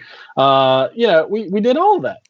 And I changed jobs, and I was going to bring back all of the stuff, and my boss was like, "Well, just keep it." I'm like, "Why?" And they said, "Well, because we're going more virtual. We're doing more online, and we don't. In fact, you're going to save me the trouble." Like, and I said, "Okay." I said, and my wife, again, she's questioning. She's like, "Are you a hoarder? Like, why do you keep bringing things home? Stop doing things, like, just be normal." And I was like, "Sorry, you messed up on that one." And so eventually I brought it all home, and even a projector screen. I even got a free projector screen out of it. How about that? Nice. I liked it because it's a tool. It's something to visually convey, something that I want to discuss or something I want to communicate to you, and assist me in keeping me in track on the topics. And it's a tool. And so that's what really brought it to me. And I liked a lot of people's formats. Like, again, Brad from Stuff and Things. I always liked his format when he was doing it. He'd have the little swipe come in and have the information, things like that. But to me, something written down has more depth, has a more intimate level, conveys. You see part of the person when they write. Mm-hmm. You don't see part of the person when they type, but you see part of the person when they write. And sometimes they're emphatic in what they say, and the words are big and blocky, or sometimes they're being lazy and they're not into it. Like, you can tell a lot about somebody's psychic, like their psyche when they're writing something. If they're panicked, they're writing fast and you can barely read it, or they're lackadaisical. I mean, there's so many things that you can read in a person's body language while they're writing. And to me, I just liked that idea. I liked being able to say, "Hey, here's me giving you another form of information that I can convey to you." But it's a part of me. It's what I've got in my head, putting it out there. And there's plenty of times it's been a major inconvenience. I mean, I've used OBS to kind of put stuff on the board just as a quick annotation. Also, I had run out of markers for a bit, so thankfully my son got me more markers, which was nice. But it's not only a tool, but and it's not only like great way to convey information. Sometimes it's a burden too, and I think that's everything. Like, this channel that I do is both my favorite hobby and also a lot of work. And there's times where I'm like, God, I just don't feel like editing this video right now. I don't feel like filming this right now. I just want to play some video games or some D&D and veg out and hang out. And my wife heard me say that one day. She's like, "Well, why do you do it?" I said, "Because like any good hobby, there's always work involved. And when I'm in doing it, then I'm good. But it takes a lot of time, and doing the live stream has started taking even more time, because now I do more research, more prep work. So it's the opposite end of the spectrum of just recording the video and editing. Because, man, I can record these videos, put a 20-minute long video, I can edit it in about 30 or 40 minutes with cutscenes and everything else, and colors and everything. When I do the live stream, there are hours on Friday that goes into it, way beyond even starting it. And it's both draining and rewarding at the same time. And I think that's any hobby. Going fishing, like Max from Gribbly's Folly, he's got a habit of going fishing, and I love fishing too, but I don't feel like going out to the lake today or something else. Like, like, I love doing it when I'm out there. Yeah. But it's you have to work yourself up sometimes to this stuff. And so the whiteboard for me is both my one of my favorite all-time things that it's like my buddy. Him and I've been, it's like my Wilson. That's my board. It's like my Wilson. He's been with me through thick and thin, and I love him, and he's here, and he hides parts of the garage that I don't want you to see, and it's a mess. And we like it a lot. We think it's a great idea. Yeah. And I love that you guys liked it. Like, I watched your guy, I forget his name, but God, he was so good. He's great. And talking about, you're talking about the trough and, like, when you're losing people, I was like, this guy's so on it. I mean, he is lightning. And you can see the passion and that's, again, I think social media is antisocial. I think what we're doing is social. And there's so much more that anybody will get out of this than social media. And again, if you had nothing but a dude writing things down on a whiteboard and interacting with you that way, that's still more interaction than I would get on social media. Yeah. But the whiteboard it's my Wilson, man. It's my pal. Oh, that's cool. Seth, you and I talked about a possible activity that we might do in an upcoming episode of Markwood Men's Breakfast Club. Are we willing to commit to doing that next week? Look at this. On the spot now, man. Oh, man, this is when the rubber meets the road, Seth. Yeah. Hey, go for it every time, man. Probably. Not yet. Just a moment. Your commitment is strong. So I feel the force in you. when we started doing our live stream, you were on one of them and commented wanting to know about software and stuff. How are you finding OBS? I use two different OBSs. Okay. I use Streamlabs OBS for my streaming because that's how I can easily add the wheel. So I bought a laptop. My wife allowed me to buy. She is still wondering when the stuff that I bought for YouTube gets used for the rest of the family. And so we bought a really nice, and it wasn't the most expensive, but we bought I would say budget-wise about $1,000 laptop. It's an Alienware gaming laptop. Nice. The reason I bought that is because it has its own graphics card GPU on there. And I can't explain to you how much of a difference that makes. Because when I would render videos on my old laptop and everything else, importing stuff into Premiere Pro and doing all those things, it was so extremely difficult and would take hours. And Premiere Pro just came out with an update just recently because I just used it on the last live stream that was 2 hours. And it took a while to import the video into Premiere Pro from OBS, but to render a 2-hour video with my GPU on my CPU, because that's I know that's going to be complicated, but the GPU on my CPU versus my GPU on my video card, the CPU to do a 1080p, pretty high def, 60 frames per second, would take an hour and a half. Sounds right. To render out and export. With the new update to Premiere Pro, which I was so excited to update and try, exporting out the video took less than 28 minutes. Nice. So it was an amazing feat of technology, and I went and kissed my wife and thanked her again for letting me buy it because it has changed my life. It's my sous vide of technology right now. And so that's that. So I use the Streamlabs OBS to record and stream the live stream. I use regular OBS to just record my day-to-day because it's a very blank canvas, very minimalist, where the Streamlabs OBS is very built in, lots of widgets and everything else. And so I use both, and I use them separately. And it works really, really well separately. And I would say that the regular OBS is great. There's nothing wrong with it. I just wanted some extra functionality and a few other things. And instead of having overlays and things imported in from a website, why not just get Streamlabs that has it built in? Streamlabs OBS. And so both are great. Both work really well. There is fine tuning you have to do. There's a lot of YouTube videos that you could get lost in but it boils down to small functions you really need to do. And there's a learning curve. There for sure is a learning curve. If you look at some of my old live streams, I had all kinds of issues, and there was from regular OBS to Streamlabs, and Streamlabs and never look back for live streaming. Regular OBS for recording. That would be my recommendation. So then, are you taking your live streams into Premiere?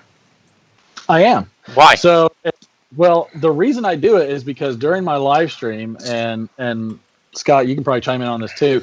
I do a lot of copyright violations. So when I will do a birthday, this day in history, and some other things where I'll have music playing in the background because Johnny Cash on this day did this, and then I'll say certain birthdays and like a couple other things.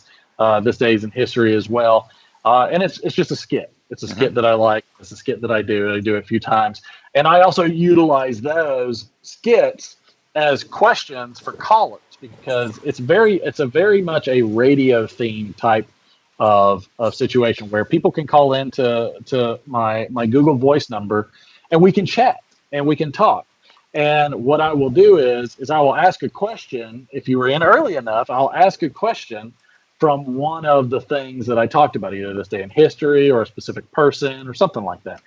And you'll have an opportunity to spin the wheel. And the wheel has everything from a full 100-gram tin of Frogmorton's Cellar to samples of monthly blends to bulk blends to esotericas, you name it. And to me, that was just a fun thing to get people interacting, because what I wanted to do is I wanted to pull the viewers out of where they were at, where they were comfortable, and bring them into our world, so to say, and let them also create content and give them that opportunity to create content. And it's been a lot of fun when those people call in. Some of them have already been creating content. That's awesome. And I'm so excited for them to do that, and they get to see what it's like and know that we all actually really would like to know what you have to say and do and everything else. Granted, our time is limited, but the fact that you're doing it just means that the community is going to continue to grow, and that's going to expand our presence. And that's one of the big parts I like about it. But I record those live streams because I will have copyrighted music playing in the background. But with OBS or Streamlabs OBS, I can record 2 audio tracks, and one of those audio tracks is specifically the one that the music is on. So what I can do is when I move it over to Premiere Pro, I can dump that audio track. Yeah, and record the music, re-upload the video, and then I won't get any copyright strikes. Yeah, that's nice. That's smart. So I was curious if Seth knew that you were posting a phone number. Did you know about that, Seth? Yeah. So, I only knew about that because you called into that number twice. You said to try to get you onto the show for tonight. So That's you mentioned, and we're getting closer to me answering your question, Homer. You mentioned gaming. What do you play? And have you done any live streaming with gaming? No, we haven't. I haven't done any live streaming with gaming. I've actually hooked up my son. So we have an Xbox. We have 2 Xboxes and 2 Switches. Those are probably the bigger gamings that we do. And I like anything on those platforms. I think they're all fun. And so what I did was I took my son, put Xbox on my computer, routed the video of my of one of the switches through the Xbox, and recorded him with a little green screen and a little headset and everything. And it was just the cutest thing in the world, watching him sit here and game like crazy and play Mario Kart. And so that's probably the extent of it. And we've thought about doing that because streaming is getting bigger. Between Twitch and Mixer, that's another rabbit hole that I watch a lot of. Not because I'm on those platforms, but just because I wanted to take what those guys were doing with their cutscenes and stingers and transitions and all this stuff with OBS and Streamlabs. I wanted to take what they were doing and say, how could I apply that to our community and my recordings and my videos and my live streams? And I'm in that infant stage of that process, but there's one of the things I've got going now is a brand contest. So there's a contest out right now. If you want to make a logo and banner for the Over a Pipe channel, I will. You just have to send me what you have in the email. It just can't be copyrighted or anything. Can't steal it. Yeah, it's got to be original. And whoever wins will get an ounce of either Penzance or Stonehaven, their choice. And again, this is to have participation from everybody, because again, I like the channel's called Over a Pipe. It's not called Martin's channel. It's not called Hey, This Is My World. It's, a lot of times I call it the People's Channel, stealing from The Rock, because Dwayne Johnson is amazing. But it's, to me, that's what it is. This is a channel where we get to get together and we get to experience things together, and we get to do it over a pipe and enjoying something we all like. And I'm trying to garner more participation from those people out there that might not think that they have anything to say or anything that they think they can contribute, and definitely not trying to force people to come out if they don't want to. Like, I'm definitely like, if you like to view away. There's tons of stuff I view that I would never participate to, but if there's somebody out there that can be the next Brad from Stuff and Things or Mutton Chop Piper or Matches or any of you guys, or you guys, like, I mean, you don't know how many of us we are dying for tobacco advent, just like I am dying for college football. And it's so good because I have to wait all year for it. And it drives me nuts. So what I do is I go back and watch old ones to kind of get fixed until we get to that point. Yeah, you have to wait all year for ornaments is what you have to wait all year for. But it's so great, and we get to and one of the reasons I think people are so drawn to tobacco advent is because we get to participate in a major way, where we get to get to be a part of your show. And I was sweating bullets because I know my entry got in there late, and I was like, "Oh man, crap, I missed it." I was so down, and then you mentioned me, and I was like, "Oh man, I made my wife watch it. I made my parents watch it." I mean, like, it was so much fun, and to be a part of it is very humbling.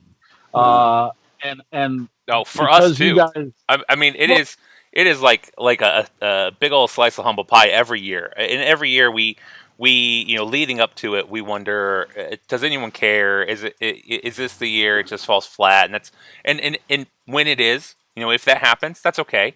That's okay. But to get to do it now for 7 seasons is just incredible, and it's one of our favorite times too. And I think the other reason why it's popular, it's the only time during the year we talk about pipes and tobacco. So we're bad YTPCers. Hey, speaking of that, what did you think of the tobacco Martin sent us? Oh my gosh, I loved it. Between Penzance and Stonehaven, which would be your favorite? I think Penzance. See, I think Stonehaven. I think I'm on the Stonehaven wagon too. I was surprised because I like the English blends a lot more, and Stonehaven. Well, I've got some good stuff. I've got some primacy and recency bias because I had Penzance first, Stonehaven, and then one more bowl of Penzance. So I had it first and last. Gotcha. Bias at play. There you go. All right, so to answer your question, and the reason why I was asking you these questions, Martin, is we have been throwing around the idea of doing a game night next week, and doing a live. I don't know if you're familiar with the Jackbox party games. I think I've seen them on the Switch. Quibbit, You Don't Know Jack. There are a number of party games where up to like Jack. 8 people or 10 people can play at a time. People play on their mobile phone as their controller, basically, and so they're like party games. And we thought that would be a fun way of integrating even more of the community into something. And so the big challenge there is how do we manage the communication either between games, around all of that. And so that's something that I'm going to have to look into some solutions for OBS. Maybe the software we're using right now would work as well. We may end up having to create a Discord. I don't know. And so I haven't done that work, but I think you hit on something. The Twitch community, the Mixer community, man, they are years ahead of YouTube and most YouTubers on this stuff. This integrating the community into live conversation, having different overlays and all of that stuff, and they are masters of that. And there's a lot that we can learn. In this conference that we attended last Friday, we were both blown away by how well that all flowed, where you've got presenters from all over the world. You got a facilitator that's coming in and introducing and interacting a little bit with the speakers and so on. And there was no dead time. And there were breakout sessions where you signed up in advance and you joined a Zoom meeting for an hour, and then you're back in the big tent. It was so cool. They're doing like live. It started at 2:30 a.m. and we were both up watching, participating. It's crazy. Oh yeah. It ran for 14 hours. They did live handoffs between people. They had moderators, and they had speakers from Australia all the way across the globe to Hawaii. There was no delay. A 14-hour conference, constantly shifting, and some of them were pre-recorded, but a lot of them were live videos. And so the video would end, like your presentation would end, and then it would cut to a side-by-side with the moderator, and they would ask some follow-up questions that had been submitted by the community. It was really, really good. And so, these games are ones that me and my friends have been playing since quarantine, and we'll get on Zoom, we'll have videos, and we'll all be playing remote from our locations. And so we think that'd be fun. It's something we definitely want to do. I will commit to trying to have everything set up and ready for next week. And if we can do it, we'll announce it by Sunday. Well, how about that? We'll announce it by Sunday that we'll have a Markwood's Breakfast Club game night next Tuesday night. If we can pull it off. If you let me, I'm there. Absolutely. Okay. All right. Yeah, absolutely. So it'll be a lot of fun. I would look at a bunch of that stuff though online. There's a bunch of resources on those streamers that can help you on a lot of that stuff. I mean, part of my setup, because obviously I don't use my cell phone anymore. Mm-hmm. I use an actual digital camera, an A6100 Sony, and I have a micro HDMI into the laptop that is projecting me out. And there's all kinds of ways to do it. It's another rabbit hole. So have fun. I will. Well, so I'm running off of a Mac laptop, which is you talk about CPU, GPU, everything's integrated, and so I had some issue with OBS where it felt laggy. Now I only messed with it one time, so I found a native Mac program for streaming, which has a lot of these great features, and it's very, very simple. And the one I don't know, pro or con, is that we have to use Skype, which we don't use. We don't use for anything professionally. For anything else, we use Zoom. But Skype apparently has it allows for streaming that is like professional grade, and so it allows you to kind of plug in to the direct feed as if you were a broadcaster, a true television show, and so it works really great with this software. Yeah. I mean, and you got to go with what works. There's some of the biggest advice I get, and then I also turn and give is make first before you invest, take what you have and make it work. Mm-hmm. And if you can make what you have work, then whatever you get is just going to enhance what you already do. Mm-hmm. So come up with the product first, come up with the personality, do all the stuff, develop the system first, then move on to a more advanced thing. And I feel like the simpler and the easier, user friendly it is, the less discouragement you're going to get if you try to upgrade to something thinking it's going to solve your problems and it doesn't. Mm-hmm. Right. Yeah, it was only a year ago that we upgraded from a 2010 Zoom or a Sony Handycam to an iPhone. Nice. And let me tell you, that has, you talk about rendering time. You talk, well, yeah, I mean, the picture quality's gone up, the light has gone up, but the render time has cut down to almost nothing because I don't do anything to the video, really. I cut off the beginning and the end on a normal video, and Premiere has no problem from the Handycam because it was up-resing everything to a higher, to the 4K, but it wasn't recorded in that. It would take an hour and a half. Like he said, for a half-hour video. The only time he ever has to edit anything is if I say something that I shouldn't have. Yeah, and I gotta put that. Afterwards, he's like, did you really mean to say that? That mentioned that company name or something like, no, did I say that? Did I hear that right? Yeah. Did I hear that right? Or when I'm throwing a blooper in before the intro. That's it. Start over. Exactly. Well, hey, Martin, I'm going to have to wrap it up myself, but thank you so much for coming and joining us. We've really enjoyed you. And again, one more time, a plug for Over a Pipe. Guys, obviously, we'll put a link down below, but just search for it and find Martin and subscribe to him and hang out with him for a bit. I think you'll enjoy it, and you'll love the interaction with the YTPC. So, Martin, thank you for what you do, and it's good to hang out with you tonight. Wonderful to hang out with you guys. I'm blessed and honored and humbled that y'all invited me, and I super pumped. Thank y'all. Oh, thank you. And tell your wife next time we want her to be to step in and talk to us a little bit. Oh yeah, I thought the boy was coming out. Apparently, she already put him to bed. So. Well, maybe next time. All right, everybody, make it a great week, and we will see you next Tuesday night, and maybe just maybe we'll play some games. All right, see you guys.